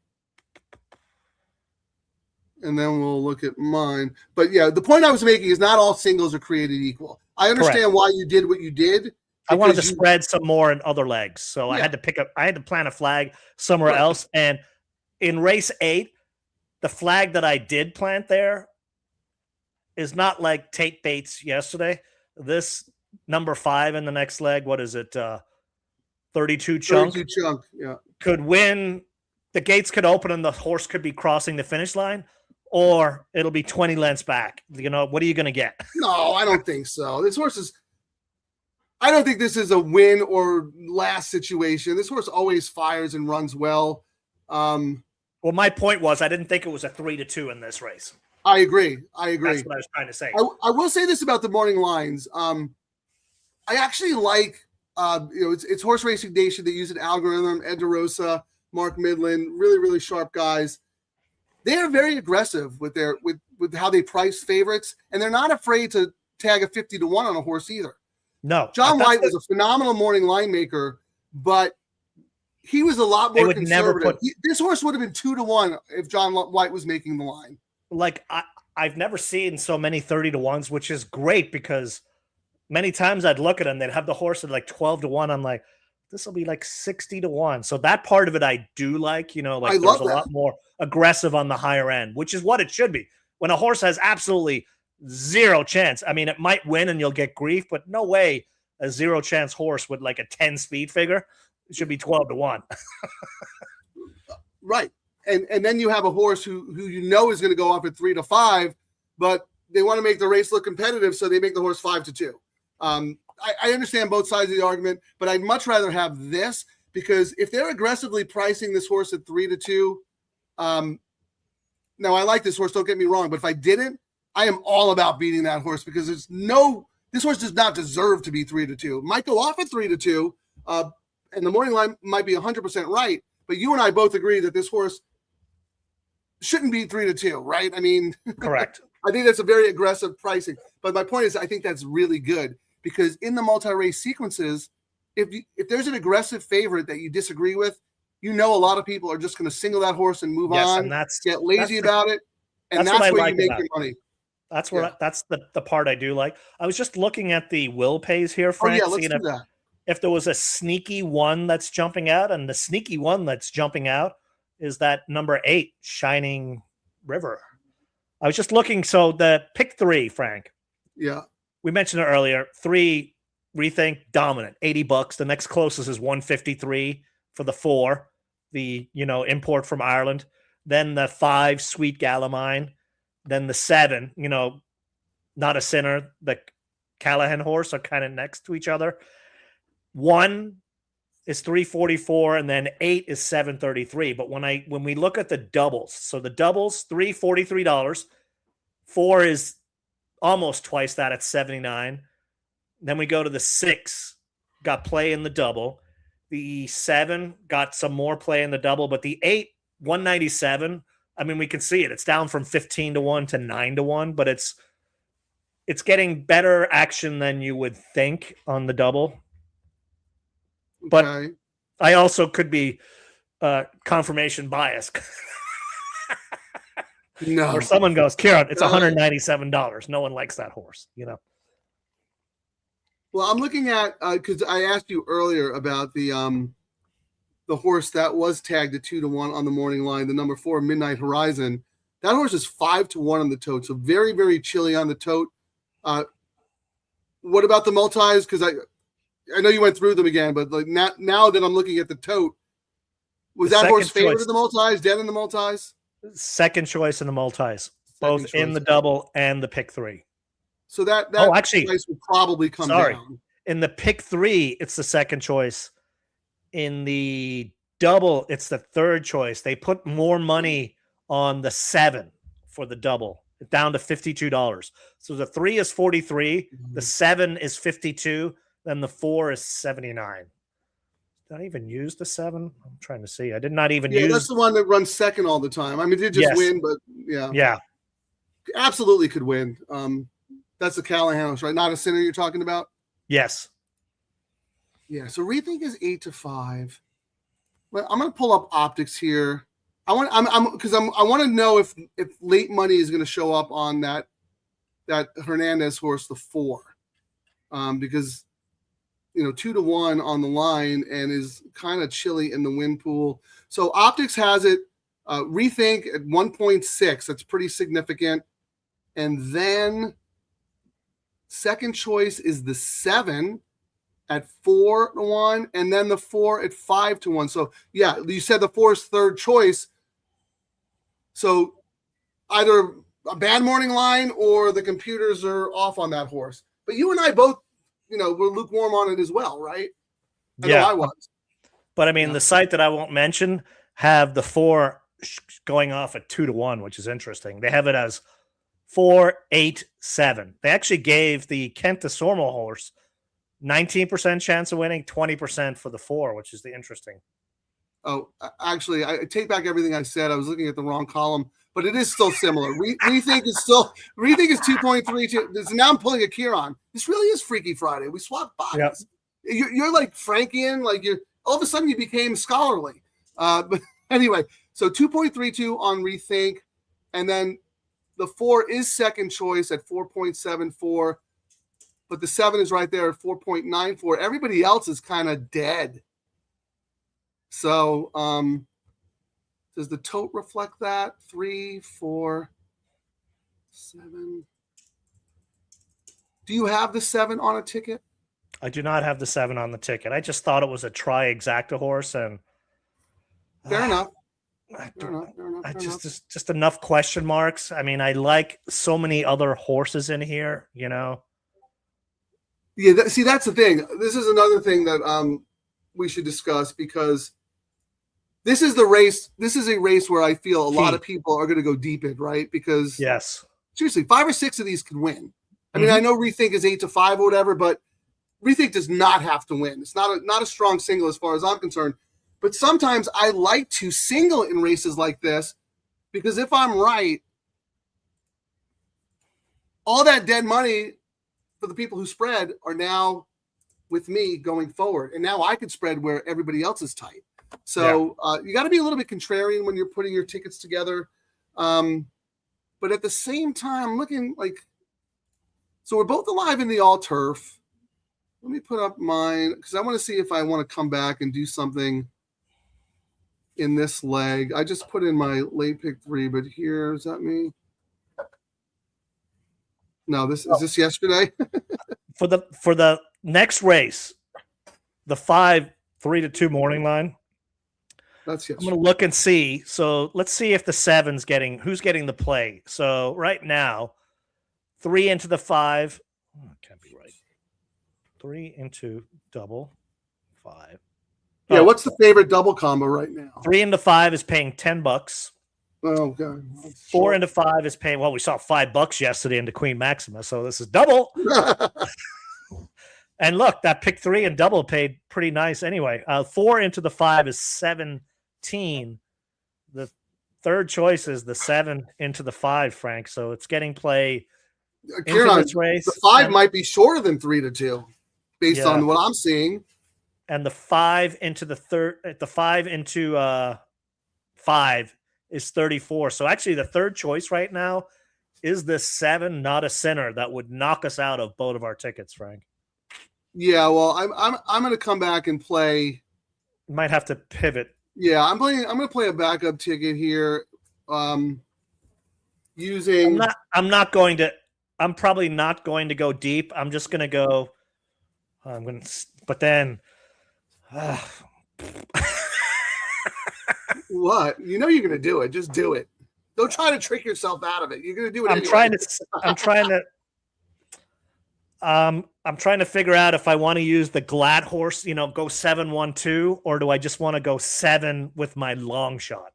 Well, here's what I'm going to do, Kieran. I like my caveman, but again, I don't think it's just the 3 and the 5. So I'm going to start another pick 3, 4, 6, 7, 8. But then I'm going to single 32 chunk and single Goji. And if I'm right about those two, okay, you know what I mean? All right. I was looking at that because I already have those other horses you have. So what I was looking at doing right now was I do not have the 7. It would knock me out of everything. So I'm going to do a backup pick 3. It'll be 7. I'm going to do 5 in the next leg. And if I do 7, 6, 1, 2, it's $12 more. And then we wonder when Kieran looks at the end of the day and he goes, I only have $3. I made $3. I know you're like, I had the double 50 times. But and then we do a recap and he looks at his balance and he goes, that's 3,000. Got back 3,003. Yep. But I mean, that's why racetracks should be calling us. We are the poster child of why these bets are so good. I mean, where's that stupid video I did? Like right here. Here's my pivot real quick. So I'm spreading in this leg, and then I'm just going to go AA. All right. Go ahead. Play it. We're going to play it. No, I was going to play this one. Play it Racetrack Handle. Other shows talk. We make the windows busier. If your bankroll ain't growing, you're watching the wrong show. While the rest are chasing views, we're printing Handle daily. Proof in the numbers. Results on the track. If you want your pool to grow, we are the show.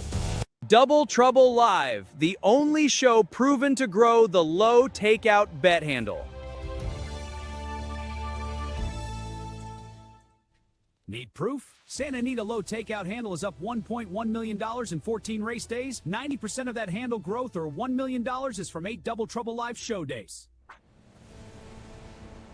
Views don't pay the bills, handle does. Double Trouble Live. Contact us to help grow your handle. I mean, real quick here on the 2. Thank you, RDW. We're so busy doing the show and talking wagering strategy. The 2 is a scratch, and that was a cheap low sal speed. So in the next leg? in this race right here. So that's why Miyako. Maybe that's also why James White liked Miyako as a possible lone F now. I did use Miyako on my backup ticket, so thank you for that. Mike, the one that I just put in was 4, 6, 7, 8 with 5 with 7. And then this is the one I did because I do not have 7 on any tickets. I did 7 with 5. I was going to go skinny in the last leg, but I was like, what's another $9? Spoken like right. So when you look at your bankroll at the end of the day, you're like, I bet 3,000 and I lost $9. That's the $9. But I had fun. I had fun and I had a chance to win big money, which is what us degenerates like.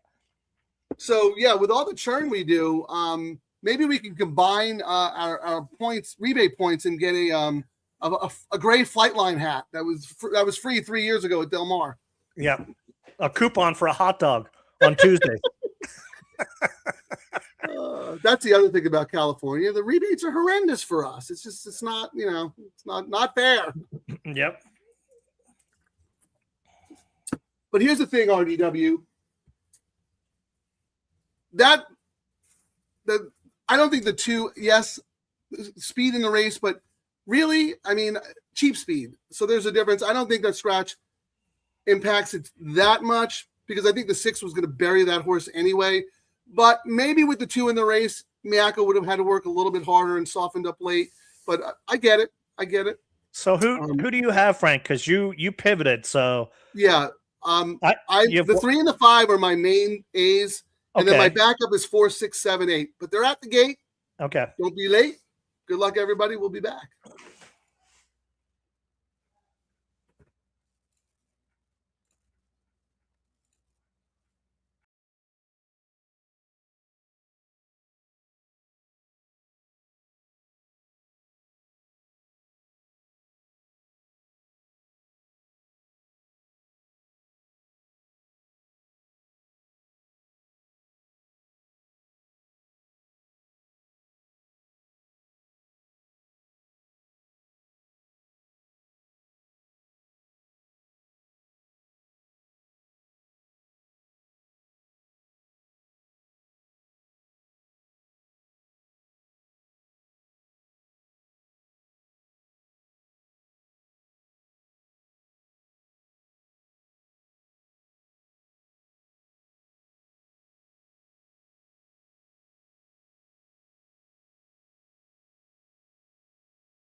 This horse looks best. Quigley has spoken!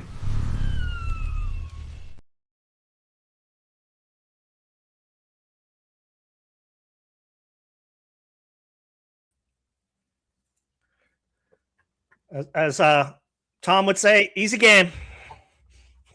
Well, here I am going like, well, I don't know. It's like, yeah, the horse is a likely winner, but 3-2.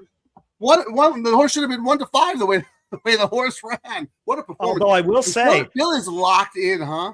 Yeah, but I will say the 7 looked really good. Kimura just came way too late. But I mean, the rails are out, right? So they were never catching that horse. 10 lengths in a sprint. Yeah, they were never catching that. They were never catching. Did you see the way Freysu cut the corner? They were all coming to him. And all of a sudden he gets into the lane, scoots away. He's 4 lanes clear. And that's something that wide. we've talked about Fresh is doing it fantastic. Jaramillo also does that, where a lot of times, a lot of these jockeys, when they do that turn, they let people catch up to them and it's too late, versus getting that extension and that extra early burst that you did at the end of the race is the difference many, many times. And there's only that was awesome, because as soon as he felt that they were coming, he hugged the rail and then he scooted away. Wow. And yeah, look, that 6 ran well. RDW, James White. And how about this? Our man Dan H. He just slides right in. RDW listens to everything. Yeah, sure. 3-6 exacta for $20. Nicely done, Dan H. Very good. What is this comment with RDW here? Rosario on number 6, not challenging number 3, was able to help. Yeah, we all thought that the Miyako would be in front, right? Did you expect Rethink to win that the way that Rethink won? No, I did not. I was looking at it. I was go, Fresher, why are you going? I mean, I looked up and I was like, 22-8. What's going on? No, Phil was probably like, we're the best horse in the race. Get in front, and my training will do the rest. Yeah. That's a nice horse. I mean, based on what I just saw, that looked like stakes caliber. Now, granted, this wasn't a super tough field, but there are a lot of honest. I don't know what was the final time. Final time, 109.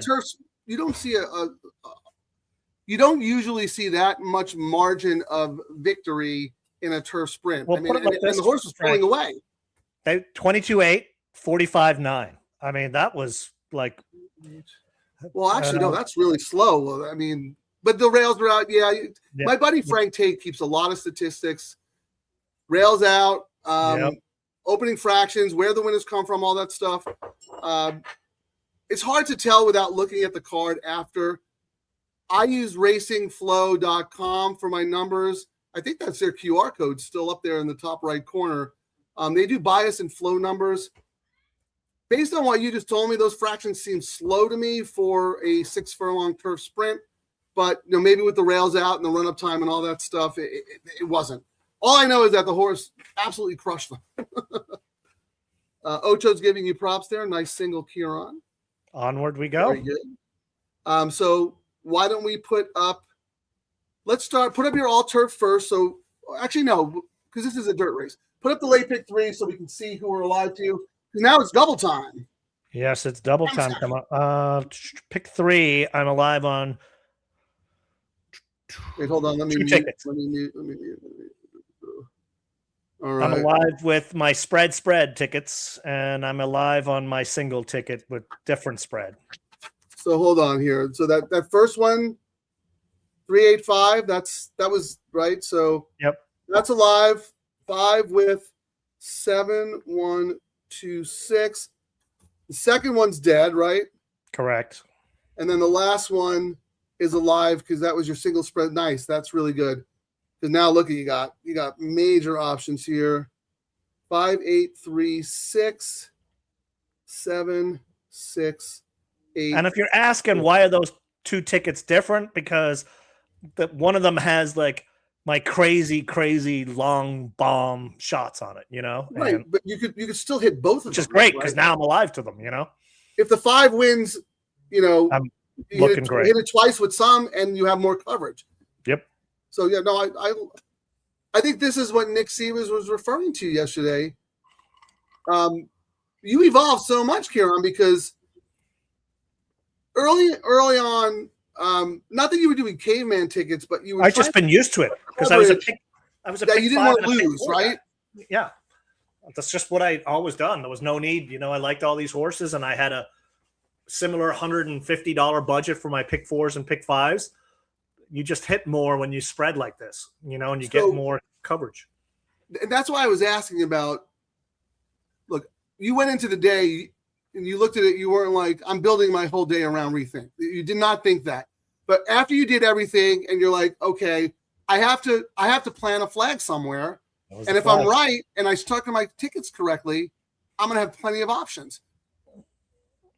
And look where you are now. I mean, that actually was a really, really good single. And then on this ticket, Frank, The 6 is the added bonus because I'm alive on my all turf to 7-1-2, but I really like the 6. So my pick 3 corrects that. So if the 6 knocks me out of my all turf in the last leg, because I don't have the 6, I'm alive to 7-1-2. Right. My pick 3 has the 6. I'm covered there, and it didn't cost me extra. I used the pick 3 to get more coverage, hoping I was going to be alive on my all turf. I mean, when you go down on your all turf, it kind of messes things up a little bit, but. And this is again, we don't know if this is right. We don't know if it's wrong. It's been working for us. But one thing that two things. We promised ourselves that we were gonna do more win bets and be more conscious of that, because you don't want to miss your multis if you have an 8-1 shot who wins and you don't have win money on it. And I think we've been good about that. But trying to plug the leaks in the holes, right? Because remember, you were so frustrated. I had a really good day a couple of weeks ago. I had the right combos. My ticket structure worked out. You had all the same horses. I had all those prices on the wrong tickets. You didn't hit. But your takeaway from that was like, okay, what can I do better?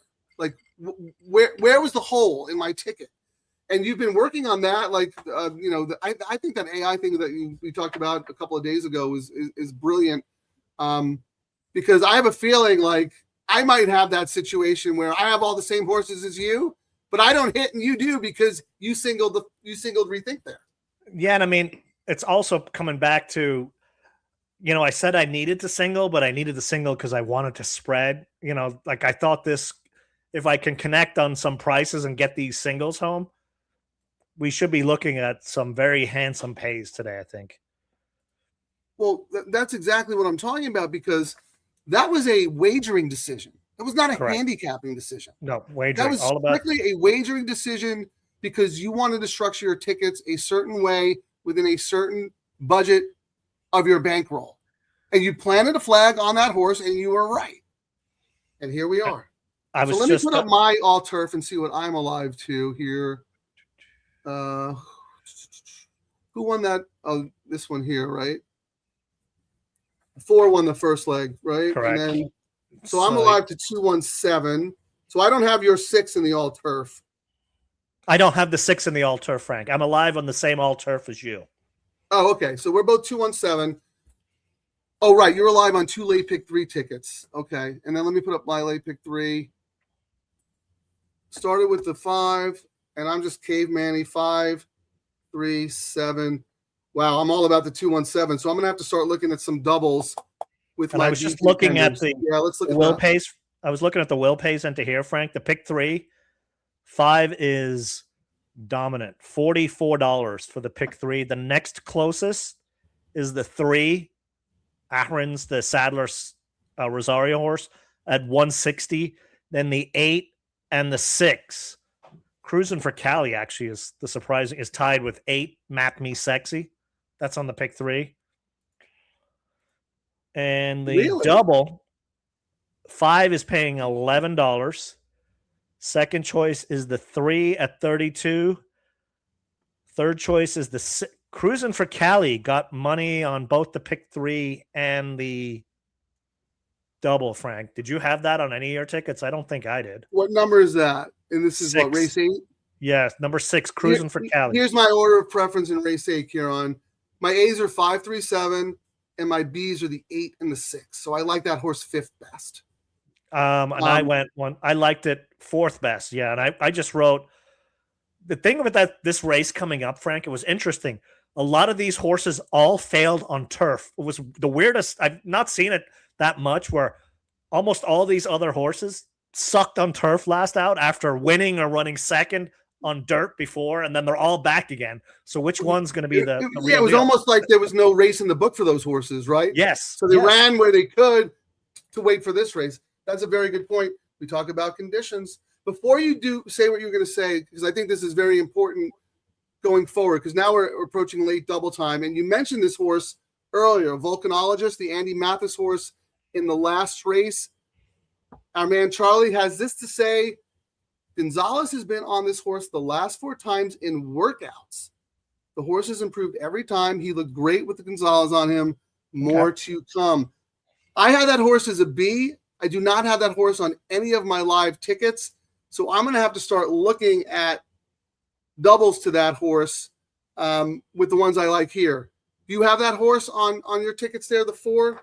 I do have it on my last ticket. The last one, and it was the very last one you put in. And it's the one where I also have spread in this race as well. I got 5-8-3-6 in here with 7-6-8-4 in the last. Excuse me. Well, that's because you singled rethink. And so then that allows you to open things. Thank you, Charlie. That's great info. And then I also had just a $5 double, 5 into 6-8-4. I'm curious. We don't have a whole. Oh yeah, put up your double plays too, because you do them early. I like to do them on the fly because I want to see what I'm do them early, and then I can adjust because the amount of times I forget when we're doing the show, and I'm like, crap, Let me find it here. Banners. This was I'm gonna look at some probables here. So this was when I originally did my first double, like yesterday's first double that I hedged on that ended up winning. When I first did my first line, I was planning on doing this for $75, 5 with 7. And then I went, but I kind of like the 1 and the 2. So 5 with 7 right now is $43. That's the favorite combo in the whole double pool. Okay. Just so you know, I'm just throwing that out there. So let me tell you order of preference. So the 5 is the favorite in this leg, right? So correct. In the next leg, we're talking about the $5 double here, folks. So this is for $5, Kieran. So the 5-7 is 43. Not horrible. The next one is the 5-2 at 55. So who's the 2? First time starter. The Glad horse. Yeah. And then 5-1, 77. And then 5-8 is 95. And then everything else is over 100 up to 500. Yep. So let me read it again. It's 7, 2, 1, 7, 2, 1, 8. Lukewarm on the 4. 7. Those are our 3. 7, 2, 1, right? Yep. 1, 8 and 4. So, and the 4 that's volcanologist. Okay. Yeah. So I mean, the 5 into the 4 is 140. The 5 into the 6 is 209. The 5 into the 8 is 95, but I don't like it enough to modify, my $5 double there. My other double is $25, 5 into 1. So that'll be 5 times 350, 250, and 200. I don't think I need to add anything right now, but we'll see when we get a little bit closer, Frank. I might want to. Because you have that one spread ticket, right? You're like 4x4. Yes, correct. And you have the 4 horses in this leg that are the most likely winners, right? Is there anyone here that's sneaky? Let me look at who you have again. I'm trying to say you have 5-8-3-6. So 5 is the favorite. 8, 3 is taking money. You have Cruising for Cali, the sneaky one. Yeah, and then there's Day at the Track, the 7. But I mean, that horse is 5. I will say, do not. On my pick 3, at least I do have the 6, but I did not do a double with this 6. And what I wrote for that horse, Cruising for Cali, another horse that failed on turf last out after winning on dirt, 2 back, in for a tag, 2 sharp works. But it's in for a tag. Like, that's one of the things, like, are they clearing the stable out? Is it legit? That's always the question, and the trainer is Knapp.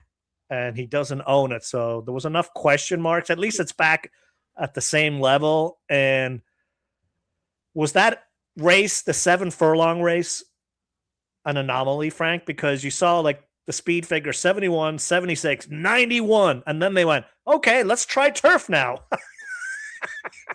And it sucked, went back to that. Well, yeah, that was back to the 73. My question is, it was all like 70 speed figures, but they had all that 50s except for that one, right? So that 91 jumped out, and that's the reason I was using it. And now we being hooked in with sharp works and that, that's my question. That horse ran a 71 buyer against, restricted maiden is not the greatest, but it's not like it was a $20,000 maiden claimer. Horse was protected, runs a 71, protected, comes back, conditioning race against Supper, protected, and now he's running the horse for a tag.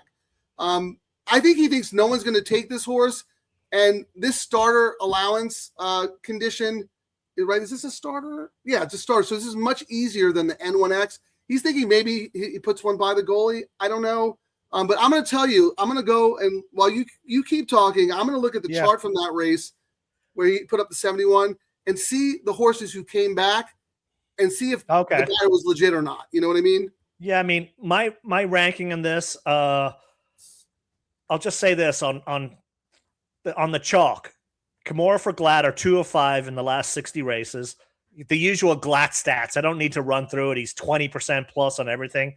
The winner of the last race that 230 Chuck came out of won 2 more races, similar to the nightcap yesterday. Like, this horse came out of another, a live race. So I get why it's getting hammered, and at least it came out of a live race would be the reason it's the upgrade on the 5. But then you got Jaramillo, who had his choices, and we talked about it. O'Neill's gotten kind of cold, and he's like, hey, dude, I need you back. And even if you look at Jaramillo's stats, the last 38 races, they're only 13%. What is that? 5 out of 38. And, when they were winning everything under the sun, but maybe they're about to start winning everything under the sun because the horse is not risked for a claim in this race. Here, can we go back to the 6 for a second? I'm going to give you some info, right? So okay, that 71 buyer that Cruz and McCallie put up came back, next race 59. I'll forgive it. It was on the turf. Then the second place horse ran a 62, came back, ran a 60.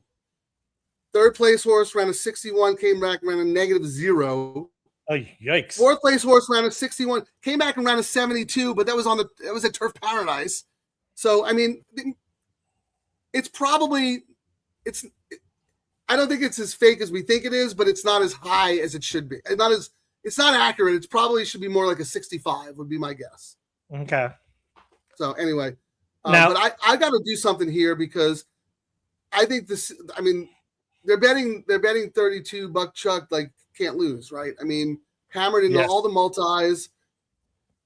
We'll wait to do your 8 minutes. You want to do your little win pool analysis thing? Because the horse is even money. 8 times the price or whatever. 5 times right now, 20,000 to 4,200, and like dominant. Like yesterday, the money they're betting on the nose. They're not really hedging. This hedge money is probably people on the track, I'm doing a place in the show bet. Okay. I'm alive. Let's say I get out of this leg. I have the 217 in my pick 3s in the last. I'm going to use the 4 in a double. Who else in that last race should I consider? 6, Last Chance Darcy, Aggie horse. Okay, I'm with you on that for sure. Anyone else? I'll let the Mo4s beat me. This is how I ranked the last how about race. The 10? I went 7-1-2, 6-8-4. 7-1-2, 6. I don't have the 8. Yeah, I'm not gonna. I will let Mo4s beat me. But I'm gonna throw in the 10 there though. Look at Galvin's numbers with Hernandez. I mean, ridiculous. Okay. Galvin doesn't win a lot of races, but when he does, it's with Hernandez. Trainer is 0 for 39 first time, 0 for 16 debut turf. But I will say sharp works, yes, but I prefer other pie in the sky long shots. Yeah, JJ was named on the AE as well. So who was his first call? Would he have bailed off of this one? Maybe because the AE was 6-5. Yes. So how confident is JJ on this horse, All right. Can you do me a favor? Because I do need to get more coverage in the last race. Can you tell me the double pays 5 with 1? 75. 5 with 2? 57. 5 with 4? 45. Oof. Oh, no, sorry. 113. Okay. 113. 5 with 6? 243. Okay. 5-7? 90. 90, and 510.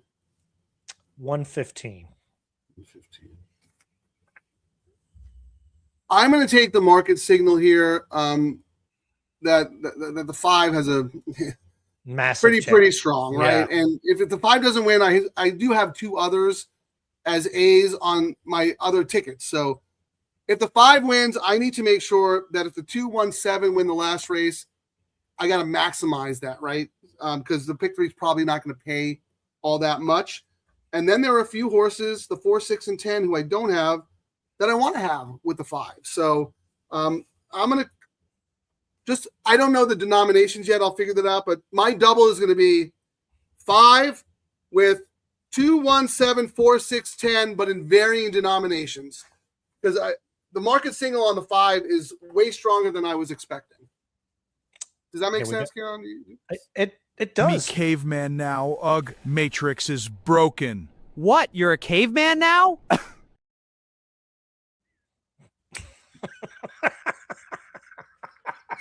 You got to spend money to make money, right? As the wife says, at least I find my jokes entertaining. And I was like, yeah, I do. So, yeah. At least with your jokes, like a lot of people, also find them entertaining. Terry was telling me, like, I don't understand anything about the last two images you put up.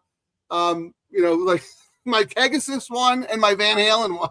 Yeah. So I have to be more accessible, I think. I think I'm a little too in my head right now. But anyway.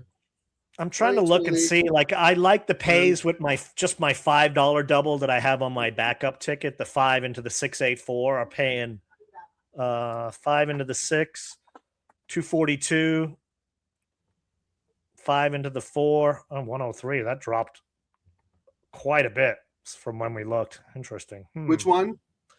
5 into the 4 has dropped to only $103. Well, I had 113. Yeah, it just dropped $10. So the 5 to the 4 is getting, I will say, of all the live, the 10 and the 5 is, the 4 is down to $100 now, Frank. The 4 is getting, of all the logical ones out there, this is the illogical one. 4 is getting money. It's down to 99 now. So 4 is getting, the 5 to the 4 combo is getting some money coming in on it. And Charlie gave a good push on that horse too. And that horse, you mentioned that horse earlier, Kieran. So I know you have spread to the 4 here in your pick 3, but you might want to come back with a 5, I'm going to have to do 4, maximize it. Yeah, I'm going to have to. Yeah, I'm going to have to do what I'm doing here. So that's 2-1-7. 5 is not going to be enough on that one. And let me see what the. And so what we're doing here is we're looking at the value in the race and seeing if we're content with where we are or if we feel we need to press because certain combinations are being bet strongly and we're not alive to enough money if they win, if we really like them. So that's what we're doing here for those who are just joining us for the first time. So sorry if it seems a little in the weeds here, but we're a gambling show. Yeah, I think I'm just going to come back, Frank, with a $5 double. I'm just going to top it off. I'm going to go 8-4. I want a little bit more coverage on my Jaramillo because I want to play. He's not won a song on our show, and I think every show we've done for the last month, he's won a race on this sequence. We played the song earlier, didn't we? No, but he's won a race in the sequence. We just played it out of him not winning today. He's usually won one of the races in our low takeout shows. He didn't win? I thought he won one. No, but not on some our guy show. named Barrios won on Tiger Han. Escapade. Out of the studio. Yeah, you're right. You're right. I'm kicking you now. Oh, sorry. He who shall not be named. Yes, Voldemort is what you can say. I don't even know what that means, but I trust you. Harry Potter. Oh my! Do you live under a rock, Frank? I'm just curious. What was I, 40 years old when that book came out? It's a kid's book. There's movies. Probably some of the most. I'm not even going to bother. Oh boy! As my dad says, Never argue with a fool. People can't tell the difference. See, now, Karen, you were so erudite and scholarly for the whole show, and now you're halfway through your bottle, and you're back to your old teenage days. I'm on the second bottle now. What are you talking about? Terry just said Steve-O is in the chat. Mo Cheeky. All right. See, darn it. I want to beat these Mo Forzas. And that's a Leonard Powell one. I did say that I like that one better than the other one. Talking about in the last race, Kieran, the 8 and the 9. All right, I'm going to throw the 9 in my double as well. What the heck? What's up, Steve-O? Why do I have no money in my account? I thought I won. Well, oh, shoot. They're at the gate already. I'm not going to get this in, am I? Well, good luck, everybody. Hello. 5. Trying to get my bet in real quick. 2. I'll just throw them both Mo Forzas in. Review bet. Come on, let me get in. Bet. Oh, I got it in. All right. Well, I'm alive to a lot. If the 5 wins, I'm alive to a lot. Anyway, good luck, everybody.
Oh.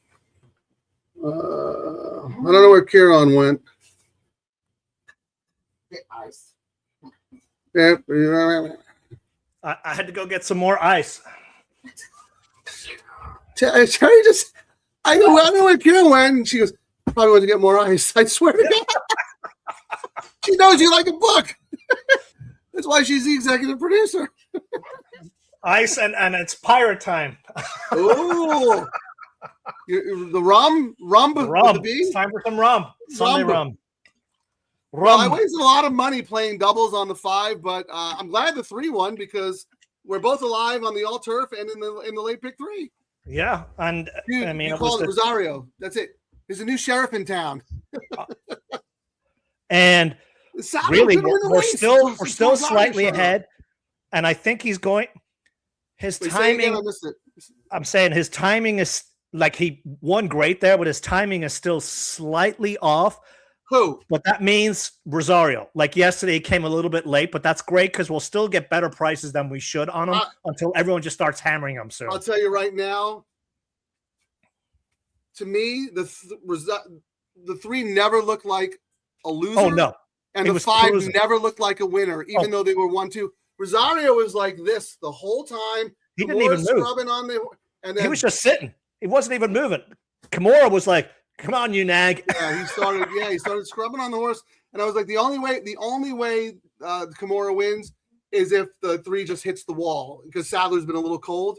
But oh boy, watch out, yeah, Rosario. This is a potent tandem. He came out here for a reason, and we kind of talked about it on the show yesterday, where we said he's out here because, I mean, I know he wants more business, but we were talking about how you call your go-to guy, and Sadler's been he's been cold, but he's not like he's been horrendous. He's getting a lot of in the money horses. He had a really bad streak at a lot of in the money, like Phil did. Remember, Phil was like winning at like 9%, which was crazy. But then you looked, he was like 26% place, 38%. But he was working his horses into condition for now. Now he's winning everything.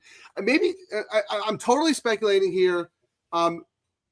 Maybe Sadler called Rosario and said, I'm trying to remember. Sadler wins so many races. Who is his number 1 jock? I can't even tell you. I can't. He's flipped around to so many different guys versus back in the day. It was always Rosario. Rosario was that's Miller's guy. Maybe he's like running something because they can't get the right jockey. Yep. I mean, I don't know if that's the case or not. I'm trying to think. Sadler and maybe JJ. Sadler and no, not really. Yeah, nothing stands out, right? No one. Like O'Neill Jaramillo, like Phil, Frazu. He's got a couple of them. Sadler. I mean, I don't know. I'll go do a little bit of research there, but I thought that was an amazing ride. No, I'm saying there, but that race was on turf yesterday. You know how sometimes it takes you a little while to get used to, you know what I mean? And then this is totally different on dirt. I agree. Yeah, that was a crap ride yesterday, and we'll still get better prices than what we should when it's one of those things. Whatever he's on, bet. Right, like Jaramillo last meet. No, seriously. You'd be surprised how that simple bit of handicapping will make you money. And guys are like, well, the wind speed is 12 miles per hour on a Tuesday afternoon. Yeah, it's so funny because now I'm thinking about, like, if this were 10 years ago when Sadler and Rosario were winning everything, this horse probably would have been 2-5. Oh, easy. Anyway, great value on this horse. The CAWs were wrong. Suck it.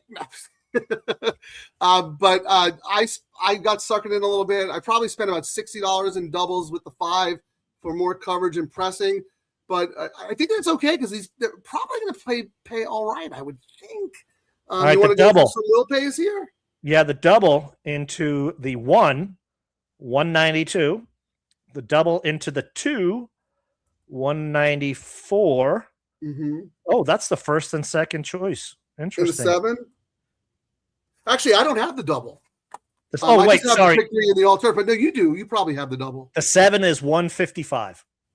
That's the double. Now, Are you alive in the double? Did you have the 3 in your double?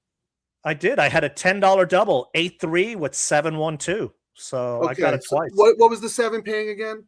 7 was paying 155. Okay, so and you have all these twice, right? Correct. Times 2. Oh, that's okay. Excellent for you.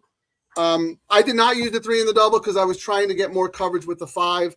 Now let's go through. We're both alive in the late pick 3 and the all turf, but I'm just 127. I will say before we get started, Frank, all the early money came in initially on the Forza Palermo, the Miller horse, Rosario. Not a surprise with the double, but the one that piqued my attention, number 4.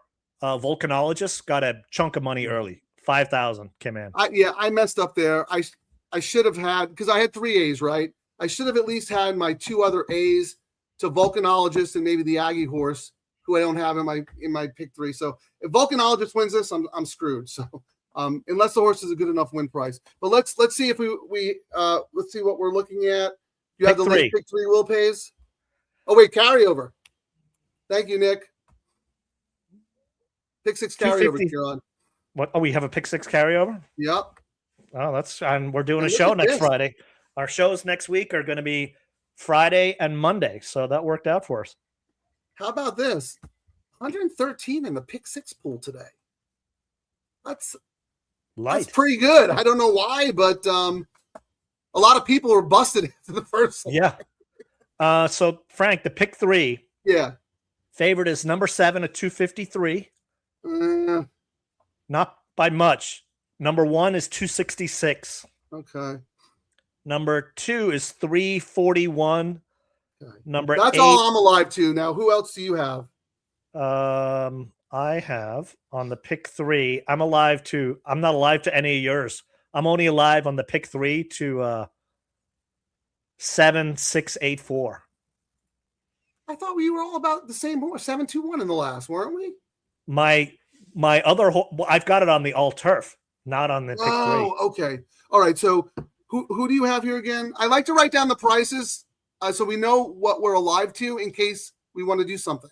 I'm alive Kieran, to. Who do you have? I'm alive to 4, 6, 7, 8 on the 4, pick 6, 7, 8. We know the 7 is 253. Okay. The 4 is 567. Nice. 6. 1200. Ooh. And the 8. 427. 427. Interesting. So we only have the 7 together on that ticket. But I have yeah, 7 the all turf. I've got 712 on the all turf. So and so do I. So let's go through those. They're probably not. I'm trying to remember. I don't even remember who won. But anyway, Tiger Han won the first thing. But all right, do you have the bull page for that? Yes. 188 for the 7. Okay. Yep. 222 for the 2. And 271 for the 1. All right. And then the next highest price is Palermo, the 8 at 395. But how about the 4 and the 6? Because you have the 4 and the 6 in the late pick 3, but not in this one. I'm just curious. The 4 is 594 on the all 567 in the other. Okay. And the 6 is 1152.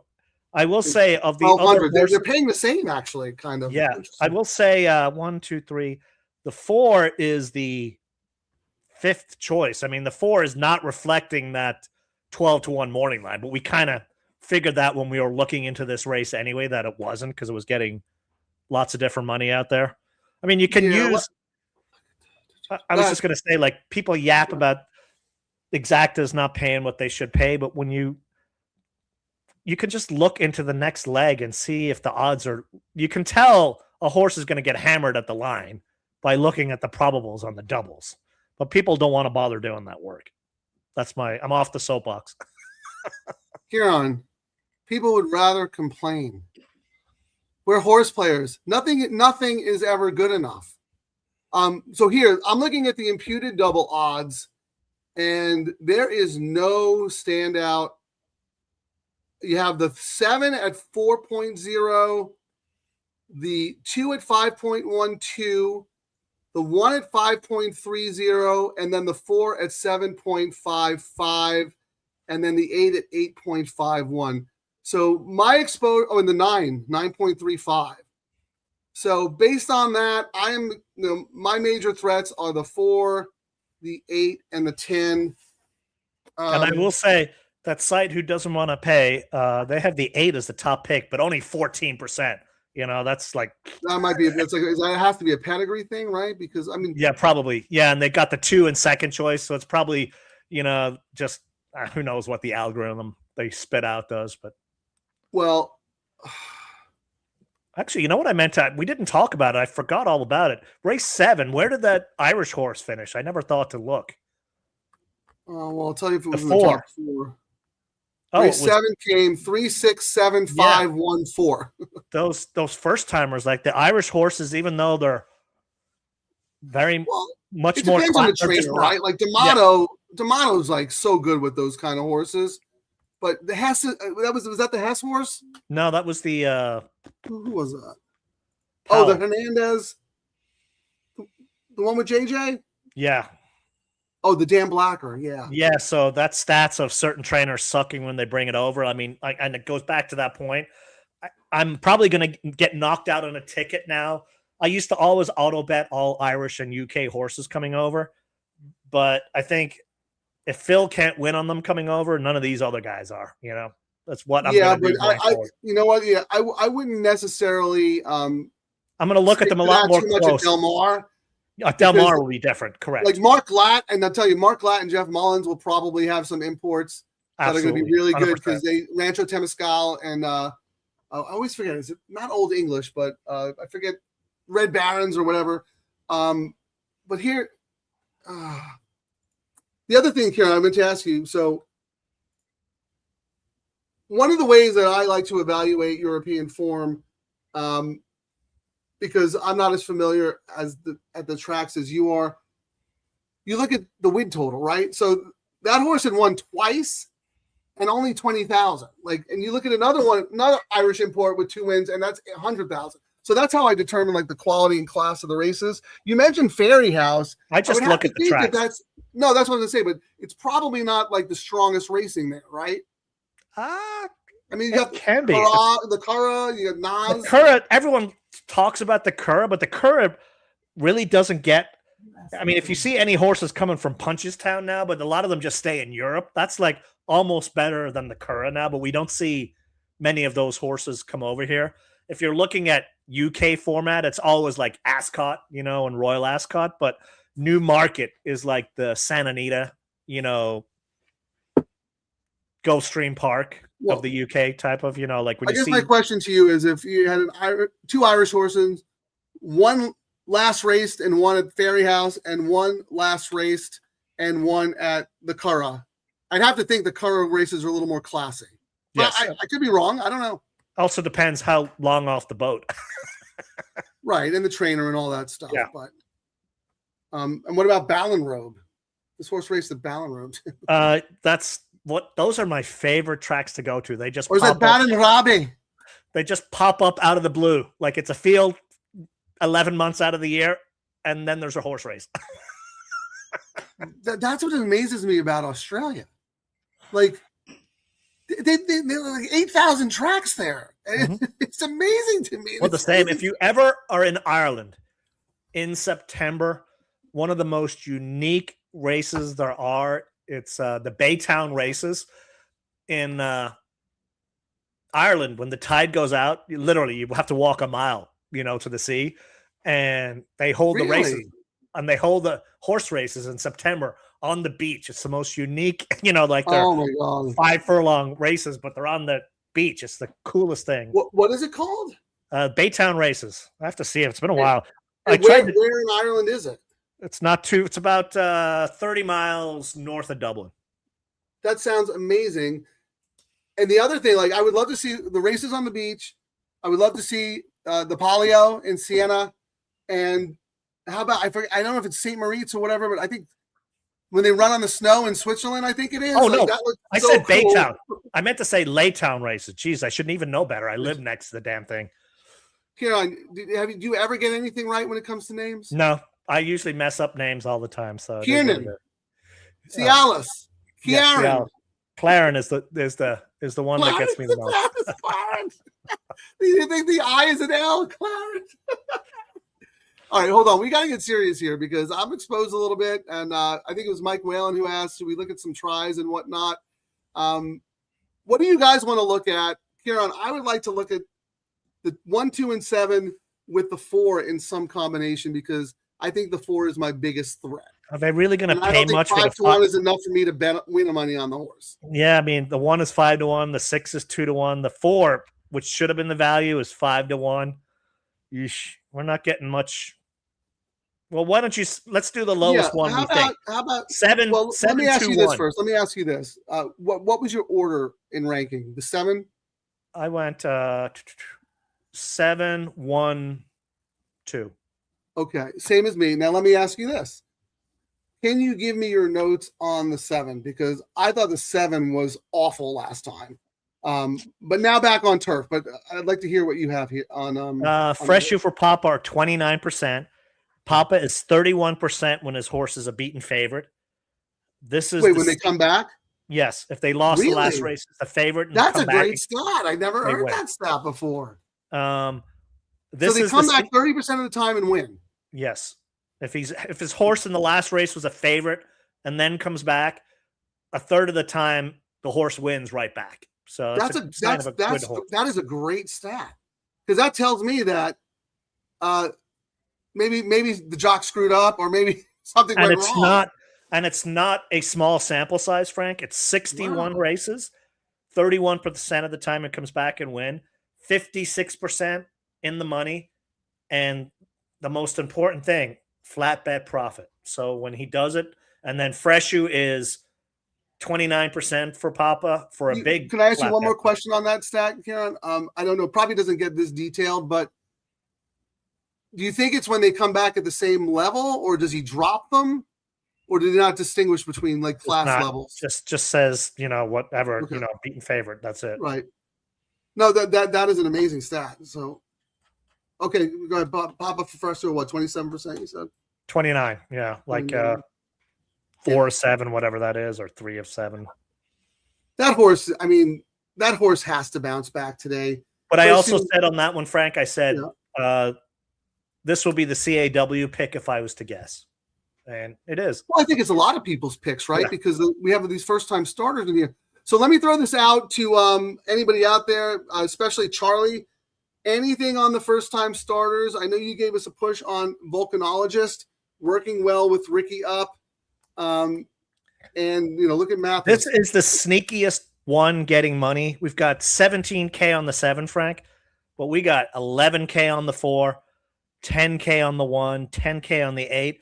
Number 4, based on the betting, is very, very live. Yeah. I guess we could do.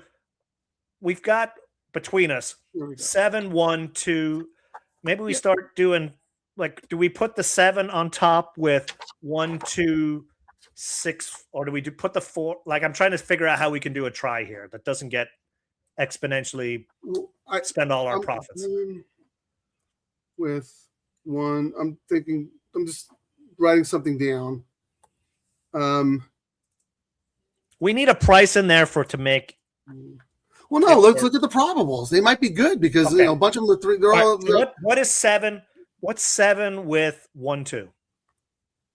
Okay, ladies and gentlemen, we're using the trifecta probable tool to see from if there's other any value ADW. I just threw that out there so someone can talk smack and send a text to someone. Like yesterday. No more Mr. Nice Guys. We're not giving anyone any credit unless we get something in return. Correct. So we're using a trifecta probable tool on one of the ADWs that are out there. Anyway, so the 7 with what? 4? 1, 7 2. with 1, 4? 1, 2. Well, let me tell you the favorite combo with the 7 on top, $2 pays, Kieran, right? Okay. 7, 2, 1 is $140. That's $70 is not horrible. What's 7? That's fantastic. Those are our 3 choices. Yeah, what's 7? It just flopped. Now it's 7, 1, 8, 138. What's so the 7? Money there. Huh. What's 7, 4, 2? 7, 4, 2, 271. I don't usually recommend this, but box 1, 2, 4, 7, and then come back and play the 7 on top. Yeah, with that's 1, 2, 4, 1, 2, 4. Yeah, or throw a couple of others in there. Yeah, I was thinking about throwing in my 6, just to have a price in there, but so hold on. So I'm just gonna write this down. Potentially boxing the 1, 2, 4, 7 because those seem really good, and then I think we key to 7 on top. With the 1, 2, 4, who else would you want to use? 6, 8, 10. Yeah. And then 1, 2, 4, 6, 8. That would be 1, 2, 3, 4, 5, 6. 6 times 5, $30 for $1. And then So the what box is- we can do it forever. So you're saying 7 over 1, 7 wins, then 1, 2, 4, 6, 8, 10. 6, 8, 8, 10. 10 and second. That's $30, right? Yeah, 6 times 5, $30.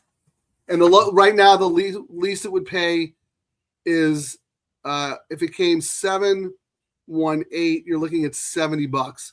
So I guess you could play that combo again, but we don't really like the 8. No. The 7, 1, 2 is more likely to 7, 1, 2, 4, 7 combo is more likely to win than the 8. I think. I don't know why the 8's. Why someone loves the 8 in third place is beyond me. I don't know.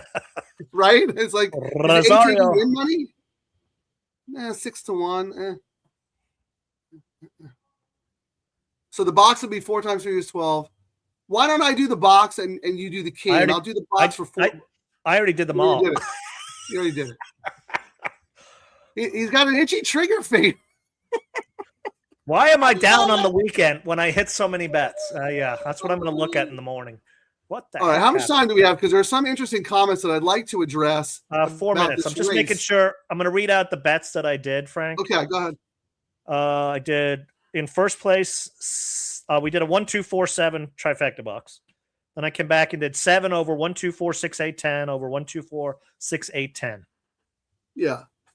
Look, I'm not a trifecta expert. I don't usually play them, but I want to have a rooting interest if the 4, if the 4 hits the board with my 1, 2, or 7.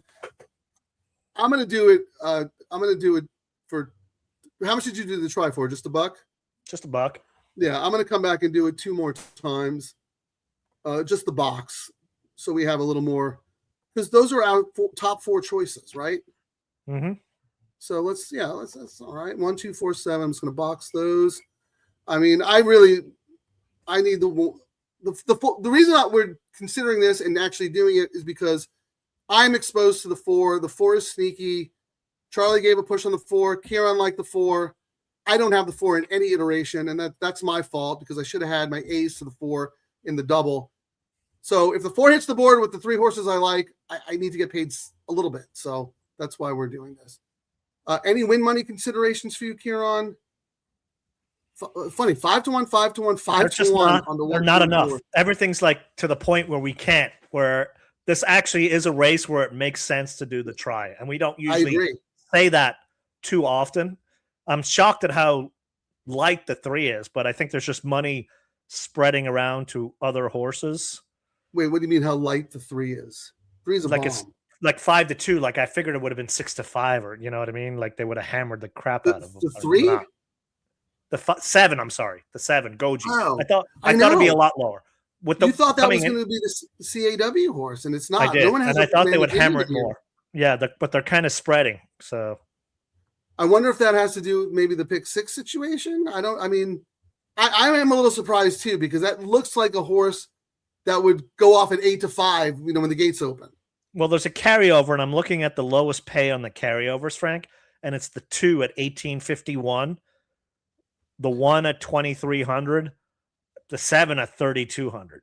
Let me see if the pick 5. Yeah, nobody is alive. That's wild. The pick 5, the 1 is 1713, the 7 is 1719, then the 2 is 2183, the 8 got play at 2,500, and the 4 again 3,900. I mean, the 4 is like 4th or 5th choice, but it was the betting on the 4. We're seeing the 5 to 1. The morning line was not correct. Yeah. No, that was the horse. This is what I should have done. Pick 4. Jaramillo is the favorite as well, Frank. 362. Second choice, the 2, 440. Third choice, the 7, 447. Really, the 1 is the favorite in the pick 4 over the 7. Yep. So the 7 is kind of like the betting of the 7. Like if I were all about the market signal, there's nothing about the betting on the 7 that would make me want to bet the 7.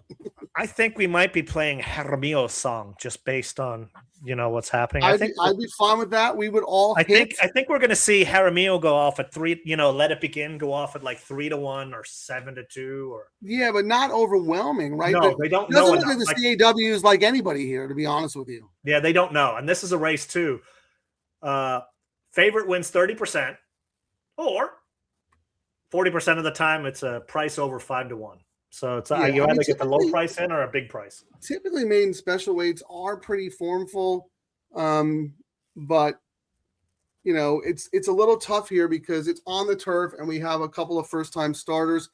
They're going to the gate, but I just want to look real quick if anybody has anything about the workouts in here. Stephen E says, "Don't forget JJ in the last race." Yeah, I think we used that horse in the trifecta. Steve-O's got some info on Mo Cheeky. Everybody, look at the comments. We didn't get a chance to get to them, but no, we didn't type in our trifecta for the crew. That's our bad shit. So. 1, 2, 4, 7 box and 7 over 1, 2, 4, 6, 8, 10. 1, 2, 4, 6, 8, 10. Yeah, we need an AI assistant that just translates all this stuff, transcribes it. All right, they're loading, Caroline. Good luck. Let's get one of our 712 would be great for all of us. Yep.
Congratulations, congratulations, congratulations.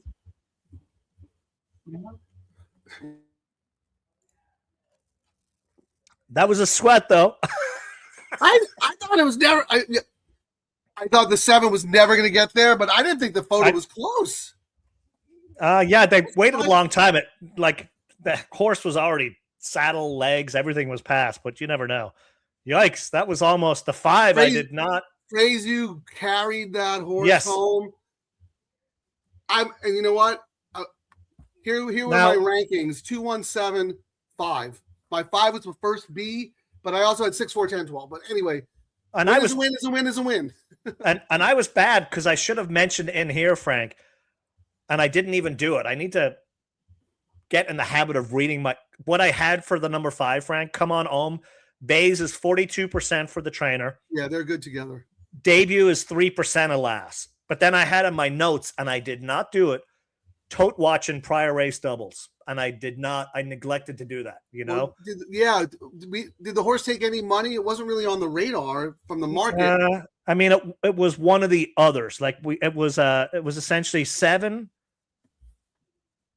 8, 1, 2, 4, and then the 5. You know, I think we just got the 5 got so much action that we probably just shiny object. But no, the 5 got action.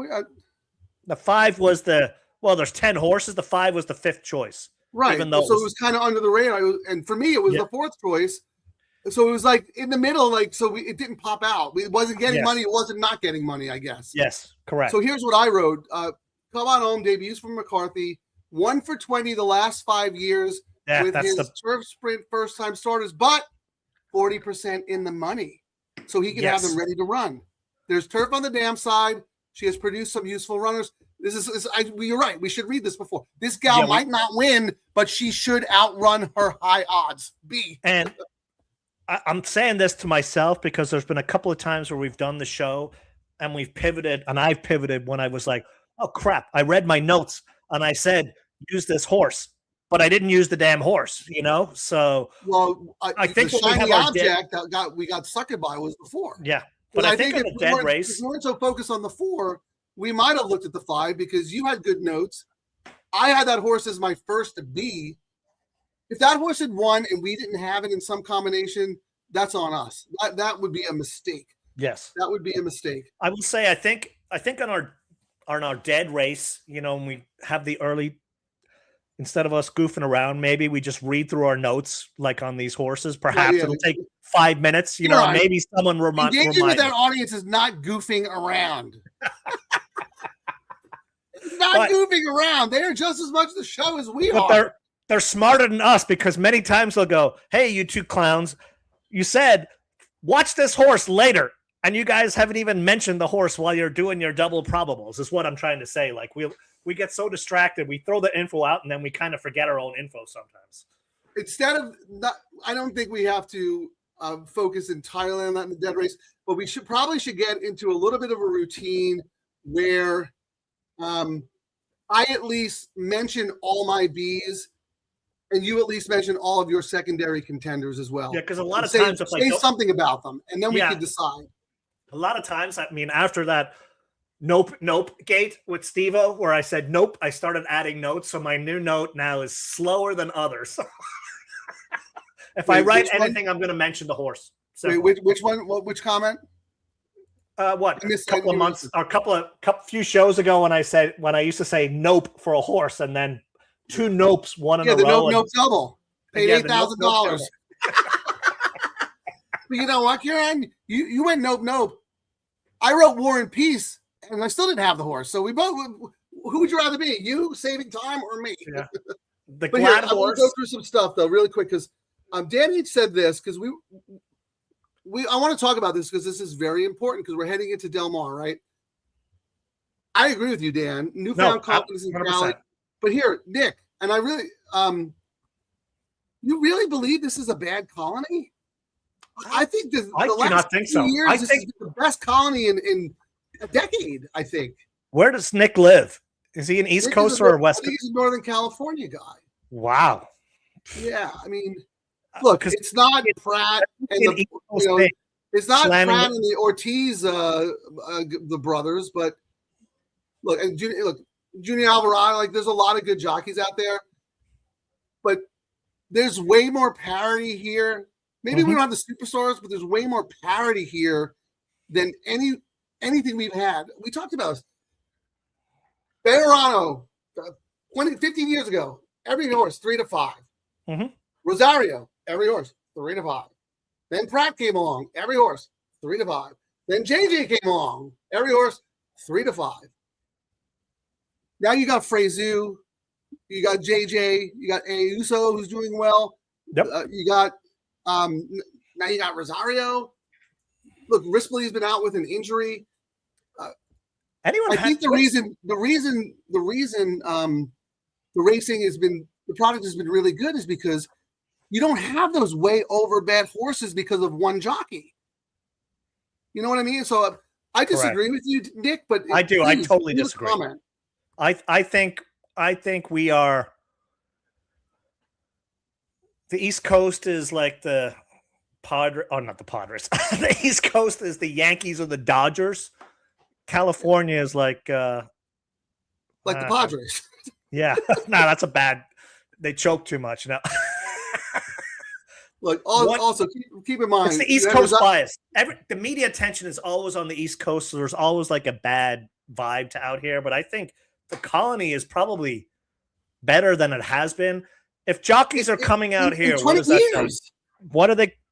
This is the best Colony we've had in a while, and when the big race days come, Pratt is out here. That should tell you. And I mean, Irad doesn't come out because when Pratt leaves, he gets all the other stuff that's out there. But I mean, he'll come out for a chance. It comes out occasionally, grade 1 or something. But he won't come out unless his brother comes out because they have to. They can do the bumping cars. Yes, they can bump and car everyone. And okay, you get race 2. I'm going to go to my grave saying Renegade still would have won the Kentucky Derby after all that nonsense at the start if Irad didn't spend more time trying to block Incredibolt so his brother could come on the outside with a clear run. And Renegade still lost by this much. Anyway, let me roll through the comments here. Well, but Frank, Nick, if I didn't pivot today, I'd have a profit. But for the weekend, I was up $3 yesterday. I'm now up $64. Winning. Are you serious? That's it? Well, are you playing Mountaineer without on the slide?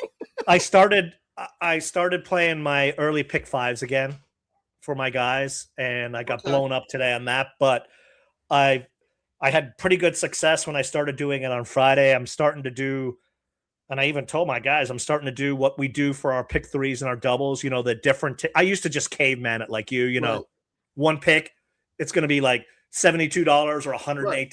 And that's now why Nick said our betting has gotten so much better than the early my ticket now might be $144, but I've got 4 tickets rolling with lots of different combinations. I'm still playing around with it, but I'm advancing my game, and again, the low takeouts are making me bet more because I can churn and make a profit, and now go back to my old school bets. You're making a great point that I didn't even think about.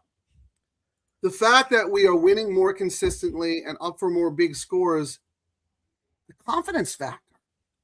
100%. So you're like, you know what? I'll go back and play those pick 5s. Like I feel confident that I could do well because you're making money and you have the bankroll now. Even if you're just breaking even a couple of days, you're churning, and then boom, you whack something good. Churn. Having fun. I mean, we do the show, we talk smack, we have fun, we do stupid videos, we gamble. We have a chance every time to make big money.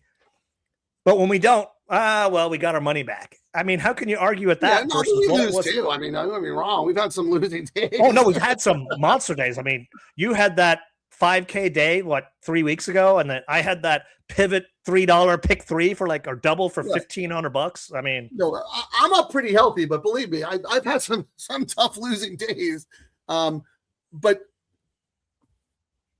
these having a tough, 5 years ago when you had a tough losing day, it became very tough to dig out of it because you would hit a pick 4 the next day that should have paid $8,000 and it pays 300. I mean, like, it was impossible. It was impossible to make money, at least for me as a horse player. I don't know about anybody else, but my handle slowed down to a drip. And now I'm betting more than I ever have in my life, and I'm winning more. So Same. I don't know. But hey, let me roll through the comments because I want to see what people, if they won, will celebrate. Jay had the 7 for the all turf, and he had the 7 in the double. Congratulations, my friend. Put your beer on my tab, $3.50. Just give the bartender a $5. Keep the change. God, can you imagine $3.50, Kieran? Yep. What would Mark Gelding be doing? I mean, like, he'd never show up for work. That is true. How we do in the Preakness, Steve-O? We'll loop back about that maybe another time. Kieran sniffed that horse out in the market.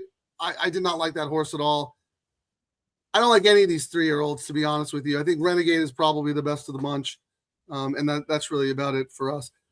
But the reason I'm joking, I sound dismissive, but I did not make one bet in the Preakness because they did not have one low takeout, high minimum wager on the day. The only low takeout wagers they had was a 2-day. They had two 2-day pick 5s with great 12% takeout. Awesome. Love it. Mm-hmm. Not my bet. I don't want my money tied up over 2 days. So that's just me. I don't know. Kieran, do you feel differently about that? Nope. Exact same. But Kieran still managed to bet a lot during the Preakness, even though, he strayed off brand. I stayed on brand, but that's why he's the chief gambling officer. It happens. Stephen D. Go ahead. Oh, I thought you were going to say something. No, I just said it happens. Going off brand and degenerating. Then he wonders why he's only up $3 at the end. Stephen D. Winner. Let's go. LD. What is it out here? LD. Late to the show after fabulous PGA. Was able to get Kieran's daily double bets in. So that's a winner, right? Two times I think you had. Easy to hedge. 2 times. 310. Not too bad. Look at it. Look. Talking about on brand, LD the Hedgehog comes in. Easy to hedge. He needs his own video, Kieran. Actually, you know what I was thinking? I'm going to have a video because we got a Jaramillo one. I got to do a Godfather Italian one for Fresh You now. That's right. He is the only Italian in the colony now with Rispoli hurt. Yeah, so I gotta do a new song and video for next week. All right, I'm just rolling through here. Metacanzano, no, you cannot watch the race here, but I'm assuming you're probably from Venezuela. We talk about Jaramillo all the time. He is our favorite. Like and subscribe. Tell all your friends. Didn't post. Don't forget. Who was JJ on? He was on the Galvin horse. Yeah, that would have been bad for us. I hope you guys read. Steve-O had some pedigree stuff. Real quick here. Did the 10 finish the Galvin horse, or is it still running? You're tough. Very, very. How did the Aggies horse do too? Well, there are a bunch of first-time starters in here with trainers who don't win first out. So I'm not gonna. The Aggie horse though was a little got it like for a 16th. I was like, oh my god, oh no. It was funny. Baby needs a new pair of shoes. Oh yeah. But nice winning day. Good. Always appreciate you, Caddy. My form fired up, boys. Yeah, we had a sweat there. Was this you, Kieran? Phew. Or did someone from Santa Anita actually comment? That was me. That was me. You know I was kidding. Caddy, I do know you were kidding. 7. I don't. They're probably at the beach somewhere. Oh, we have racing today. Oh,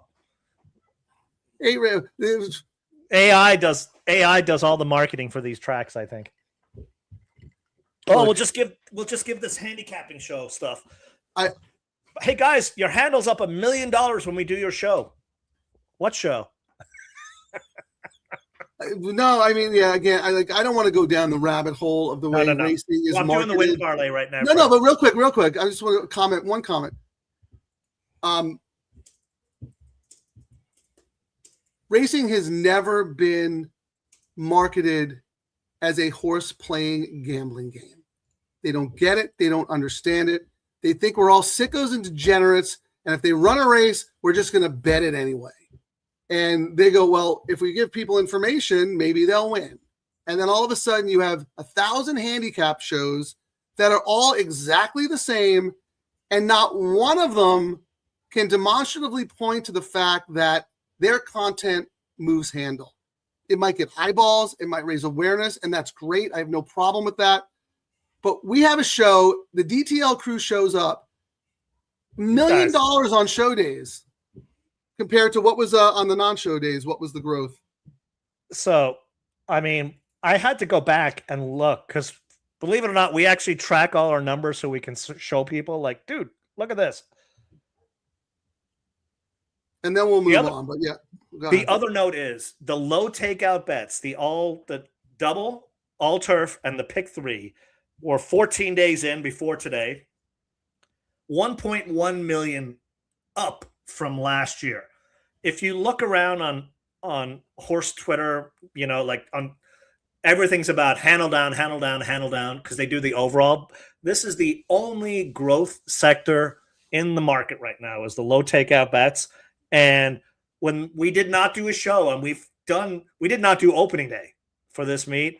We've done like Saturdays. We've not done some Fridays. Non-show days, their handle's up 115. That's fantastic. When we did a show, 995,000 increase. That's all you guys. Yeah. Degenerate gambling with us because we love doing the product. It's great. They give us a chance. We love you guys because we're all the same. We're horse players. We had one foot out the door. We are back, and 100%. We are letting our presence be known, but the industry is so slow to catch up. Monmouth Park has these new wagers. They actually have really good low takeouts now. Their pick 3 pool and $17,000. I could not believe it when I saw that. Same as last year. Could not believe it. What are they even doing? Who are they? Who's marketing them? All right, Frank. We're going to move on, but real quick, there's Venezuelan fans and friends. We welcome you right here. We talk about Jaramillo all the time. Tell all your friends to like and subscribe. And one last comment, because I want to welcome, what is that? Tylee? Great show, fellas. I enjoy your insight and your banter. We appreciate you spending, 3 hours with us? So we love the DTL crew. The show is officially over. You guys are free to go, but Kieran and I like to do a recap. We look at the pool sizes. We do the win parlays and keep track of all the data because, and I believe this, and not just like to brag about how great the crew is and the show. If racing is going to survive, they need to bring the core customer back. And if they're going to bring the core customer back, they need more bets like this. And someone needs to give the pick 4 a glow up. Yep. Make it $1. Make it exactly. And instead of 23%, maybe move it to 20. It doesn't have to be 15, but if it's $1, that makes things a little more difficult for the CAWs because everything is going to cost them exponentially more to play the combos. Rant over. All right, Kieran, what do you want to do next? I did the win parlay for the pick 3. I already did it. I came out with $183 and paid $253. You made 30% more because of the low takeout and the higher minimum. I mean, I want to do it too because I like to hear the prices if that's okay. All right. So this is the $3 pick 3. Yep. Calculate a $3 win parlay with horses that paid $480. So who was that? That was the D'Amato, right? Correct. Okay. $1160. That was Aaron's, the Rosario. And then the 7 was a favorite. So how much? It actually paid $880 as a favorite, which is not. Oh, you know what? I think the 1 went off as favored. So yeah, the one got hammered. Well, actually, they went off as favored at 3-1. Right. Oh, but there was like $3,000 separating. More. Yeah. How much? $3,000 more. But what did you get as yours? Well, I wish I knew more about how the CAWs play all these markets because pick 6 carryover, they spent $112,000 into it, and then they had no opinion in the last race. It's very, very interesting. All right, here I got 122.50. Oh, I got 183. Oh wait, $3 win parlay with horses that paid $480, $1160, and $880. I'll do it in my head. So 750 times 10 bucks is what, 75? Half that is what, 37? 37, we'll call it 37 times 10, 370. Half of 370 is what? 180. 3. So yeah, that's wrong. Hold on. Calculate. That's weird. We'll parlay with horses. Yeah, I started using Gemini, Grok, and I had Gemini, and you told me it sucked. well, it's getting better now. But Well, cancel my subscription. they all go back and forth, Frank. This is the new money grab is AI, and they're going to get. It's like, remember when cable was so easy? You could watch every channel on cable, and your bill was $100, and then they just kept the cable companies. Eventually, it was like $200. You're like, screw this. I'm going to start streaming for $12. And now you look at your bill, every channel's like $40. And you look now and your cable bill's $500 for all the streaming services. AI is going to do the same. Hey, here's a little taste. I'm doing it with the calculator because I'm very confused as to why it's not coming out correctly. So divided by 2. And then in the last race, 41 and 880 times. Yeah, I know. You have 18 subscriptions, and you like only watch one of them, and you forget you have the other. And divided by 2, 183. Yeah, ChatGPT is wrong. It's unbelievable. I got 183. You know what? We're going to do that. You're going to do it on AI, and I'm going to do it on the calculator to confirm. So I have 183. Is that what you got? 183.74. Yep, and it paid $253. That's correct. So you made 30% more, way more than the takeout. With the high minimum is the key ingredient there. And then for the double, I came out for it paying $128. Oh wait, I said ChatGPT. I said wrong. You're a clown. You're right. I mistakenly treated the payoffs as profit. They redid it. 183.74. I think Mark Gelding just got a job at ChatGPT. He's actually the one working behind the scenes. This is unbelievable to me. They don't listen. They think they're smarter than us. One day they will be, but not right now. But anyway, you do it and I'll do the calculator. So $5, right? Yeah, I came out with 128. It paid 155. What are the numbers? Well, you got 1160 with 880. Okay, 11. So this is how you do it if you want to do it on your calculator. You take 1160, you do half that, right? Mm-hmm. That's 580, and then you put it back in plus 1160, and you do it again plus 1160. That's your $5. And then you take that and you times it by the next one, which is what? 880 times 8. So that was $29 times 880.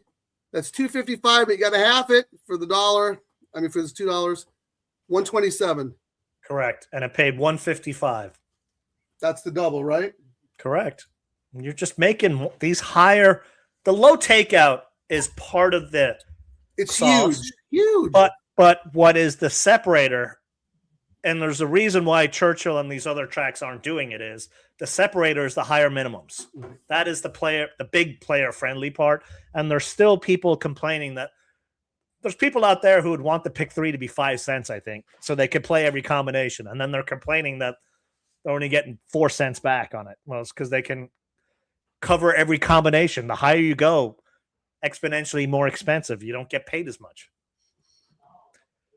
You have to combine them together, right? Because the CAWs, they like to cover combinations and they like to set the market based on A, what their algo says, and B, what they actually need to balance their books, right?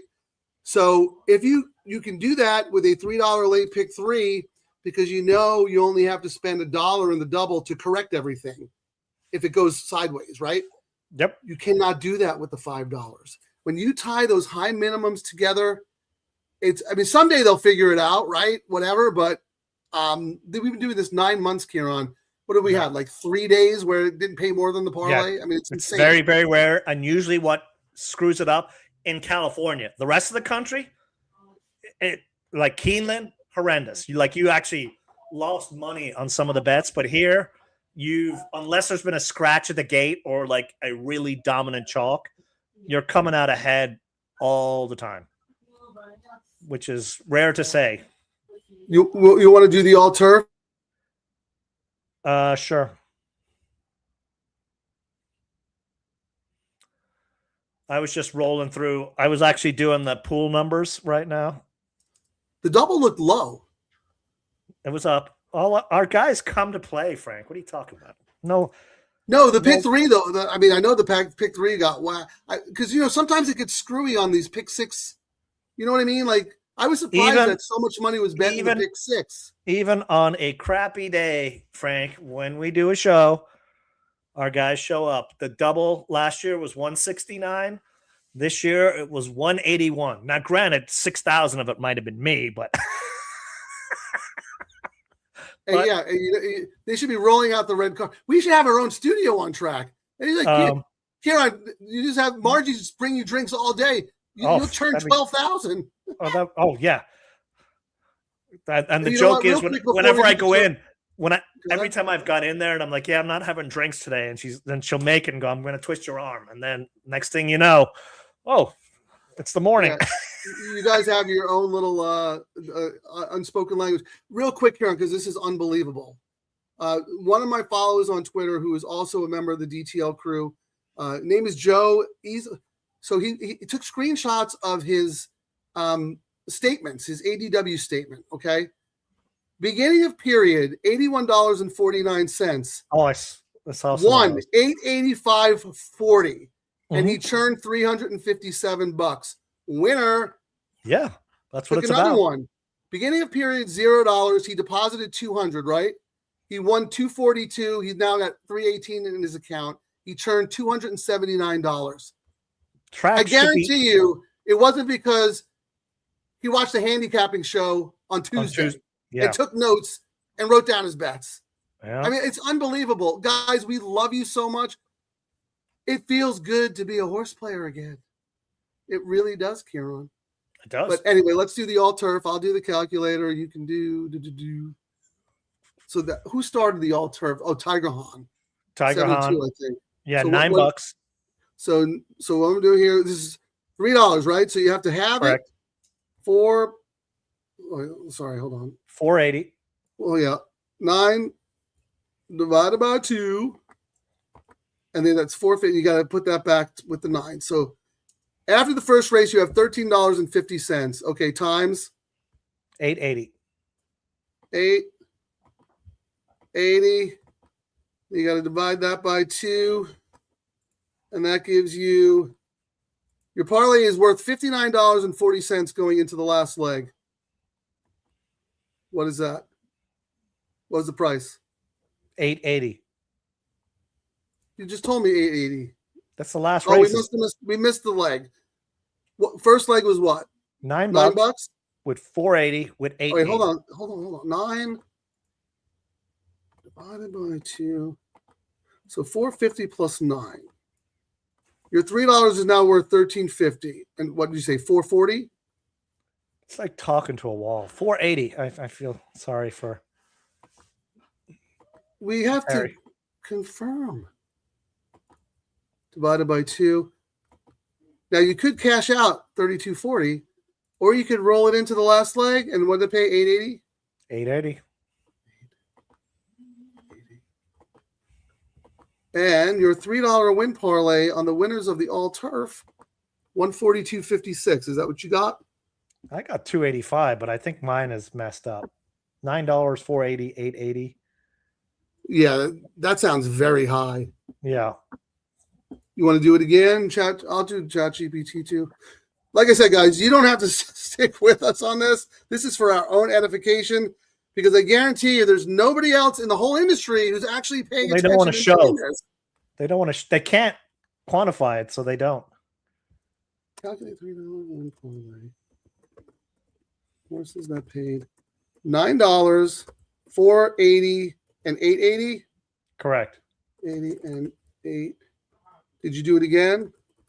I did on a different service, and it came up even crazier. No, I got $142.56, same as my calculator. Okay, actually, I'm just going to half the number because it gave me 285, so it's doubling it out. Yeah, you got to divide that, but no, yeah, you got to divide that by 2 because that's the $2 pay. And it paid 188, so you still made the takeout plus some. What was the pool today? Do you have the pool number for the? Yeah, I'm going to get the pools. I already have them all except that one. But here, hold on. Congratulations. John Bell, thank you so much. Thanks, guys. Another winning weekend. Love the show. We love you guys, and we appreciate you. That's really, really nice. Thank you so much, guys. Wow. Very, very cool. All right. What do you want to do next? Do you want the pools? I need the pool for the all turf. I got all the other ones. Okay. Stephen D. Santa Anita needs to put you in the program. They don't even know we exist. I mean, they do, but they don't. Mark Gelding should go in there with his DDD Trouble podcast because it seems that's how you get in the program. You buy in. You got he can recycle all of his beer cans and then go in there and say, "Here, I want to take out an ad in the program." All right, let me get the pool sizes here. We'll work for beer. Yeah, Terry said you got to be a spy to work in Arcadia. We got some spies. We had a spy yesterday. Eyeballs on our show here, Kieran. I mean, the trouble, like disrupting the industry, it's a good thing. It's healthy. All right, here we go. Yeah, like I said, I thought the double was a little light, but it was 181 this year. Yeah, it was 169 last year. I need the all turf. I already did that one. Oh, you did that? Okay. What was the pick 3? Pick 3 was 330. It was 307 last year, up 27,000 again. Did you do the pick 4 and pick 5? I want to see if they were down or up. I did not look at those bets. I don't care about those. All right, I'll take. No, but it's important because it shows that I already know that it's down. While we went up. All right. Well, anyway, I'll go to the. No, I'm looking right now. I can tell you right now. What's the pick 4? The pick 5 was massive because people got knocked out of the pick 6, but the pick 4 was 398. Pick 4 was 443. What's the pick 5? I'm going to guess it was bigger this year because of the pick 6 knockout, 858. That's the largest we've seen, I think, all meet. It was 795 last year, so that was not that large. Percentage growth to ours, that should have been 1.2 million. Yep. What was the all turf? But there's a very logical explanation for why it was so large. They bet 113 into the pick 6, and they were out after the first leg. So they came back and played the pick 5. Yeah, they had to cover. Yeah, so the all turf. Hold on, I got to go to a different screen. You think it'd be a lot easier to navigate all these things, but this is horse racing. It's not them. It's just the data. The Jockey Club wants everything locked up where you can't find the info. Yeah. No, but even the platforms are cumbersome. Like I get a spinning wheel. It's like, all right, the pools. Wow, Huron. What? How much? Wait, that's 132. Oh, wow. I thought we were actually 132 what? 775. I thought we were going to be down because when I saw last year's number, I was like, yikes. It was 115 last year. So, hey, just another 50K pool increase. Well, seriously, on the low take. Wait, you said 15 or 50? It was 50,000 between all 3 bets up. The double was up 12. The pick 3 was up 23. And the all turf was up 17,000. So 50,000 plus boost on the bets today. And I'm going to update our spreadsheet. 15. I think we officially crossed the million plus mark for the show, Frank. We still have a lot of people watching. Thanks for sticking around. See, now it'd be great if we had like low takeout at Emerald Downs night racing or something. We just roll right in, man. So right now, 15 days, we've done a show 50% of the time, Frank. 58 days, we've done a show. 1,050,000 pool increase on the low takeouts. The days we did not do a show, which was including opening day, just to keep that out there, 115. 90% on show days, 10% on non-show. So it's amazing. I mean, we thought there'd be 9,000 copycat shows when everyone, oh my God, yeah, gambling show. That's what it should be. Well, there are now shows that go live, but they don't gamble. They just give out picks, like TV live handicapping or all shows. the other shows. Like, I don't know. live handicapping show. Hey, and then I mean, do I have Mark's? Here, do I show this one? All right, everyone, welcome to tonight's meeting. My name is Mark Gelding, and I'm a handicapping show addict. I've been watching handicapping shows every single day for 6 years. And I still haven't placed one bet. Hi, I'm Dave. I've watched 4,872 episodes of handicapping shows. I have spreadsheets breaking down every trainer's win percentage. I have never made a bet. Beautiful share, Dave. That's real progress. You're still not betting. That's the important part. Would anyone else like to share? Hi, I'm Susan. Last night I stayed up until 3 a.m. watching a 3-hour breakdown of a $7,500 maiden claimer. I wrote down 47 different angles. I did not bet. I want to actually gamble. Powerful, Susan. Very powerful. The first step is admitting you're a professional watcher. The second step is clicking place bet. Any ideas how we get you there? Okay, let's go around. Who's struggling this week?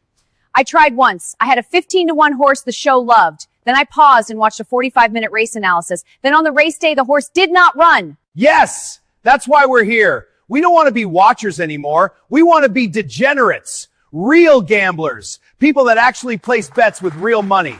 Look, betting is a big step. I know this sounds crazy, but what if we use real-time information, Will Pays, probables, Double Trouble Live versus outdated information from days ago? Guys, I did it. I stopped watching and I bet $20 on a 12-1 shot. It won. I just cashed $280. That's it. That's the stat. She actually gambled without watching the final expert pick first 45 minutes race analysis? That's reckless. Still watching instead of betting? Congratulations, you're a professional handicapper, just not a very rich one.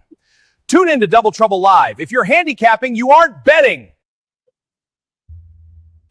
I mean, it's been like talking to walls. It's, you would think it's common sense, but it doesn't seem to be common sense, Frank. I don't know. No, it goes back to this long-standing stigmatism.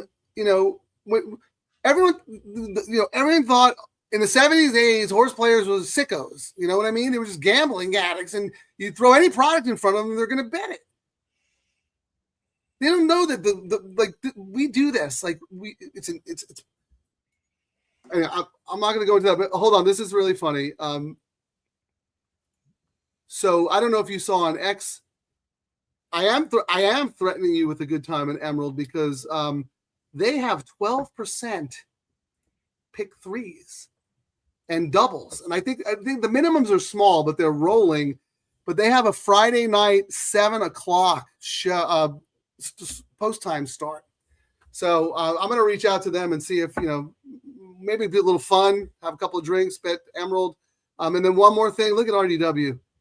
Look at that, right into the low sal early pick 4, which is also a very good bet.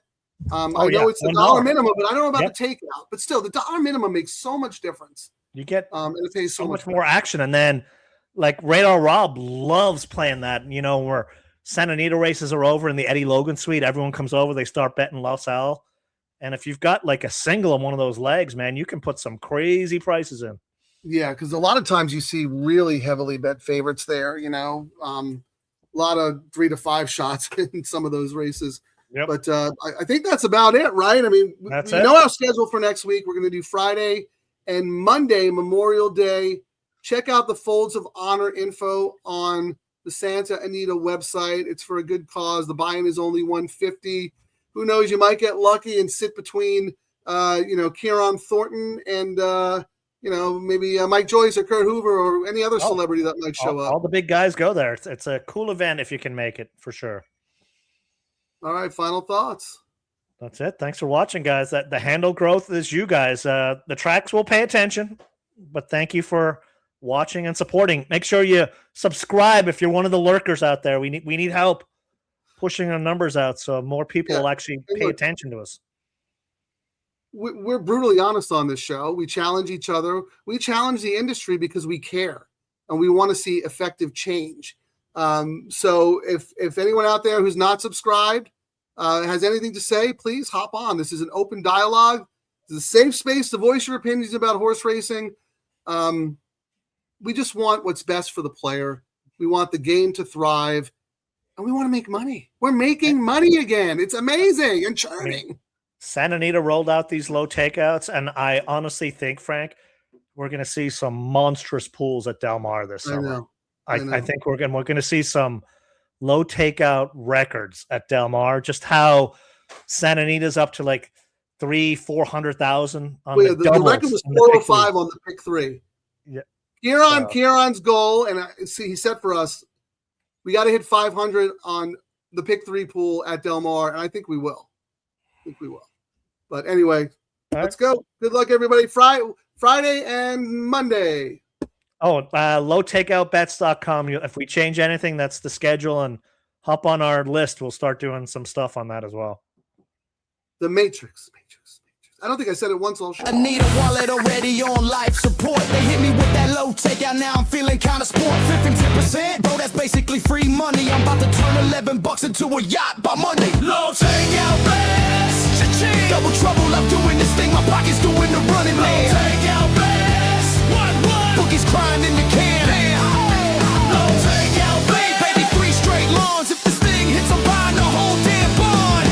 Grass to grass, no dirt in my life. I'm so all turf, I might start photosynthesize. Santa Anita low takeout got me acting unwise. Told my wife, babe, I'm rich. Now she want alimony twice. Double trouble on the mic, we causing the scene. Low takeout was all turf, a retirement dream. If we hit this pick 3, tell the valet keep the change. We're reading lobster tonight on a $12 range. Boom! Thank you, Santa Anita. Good night.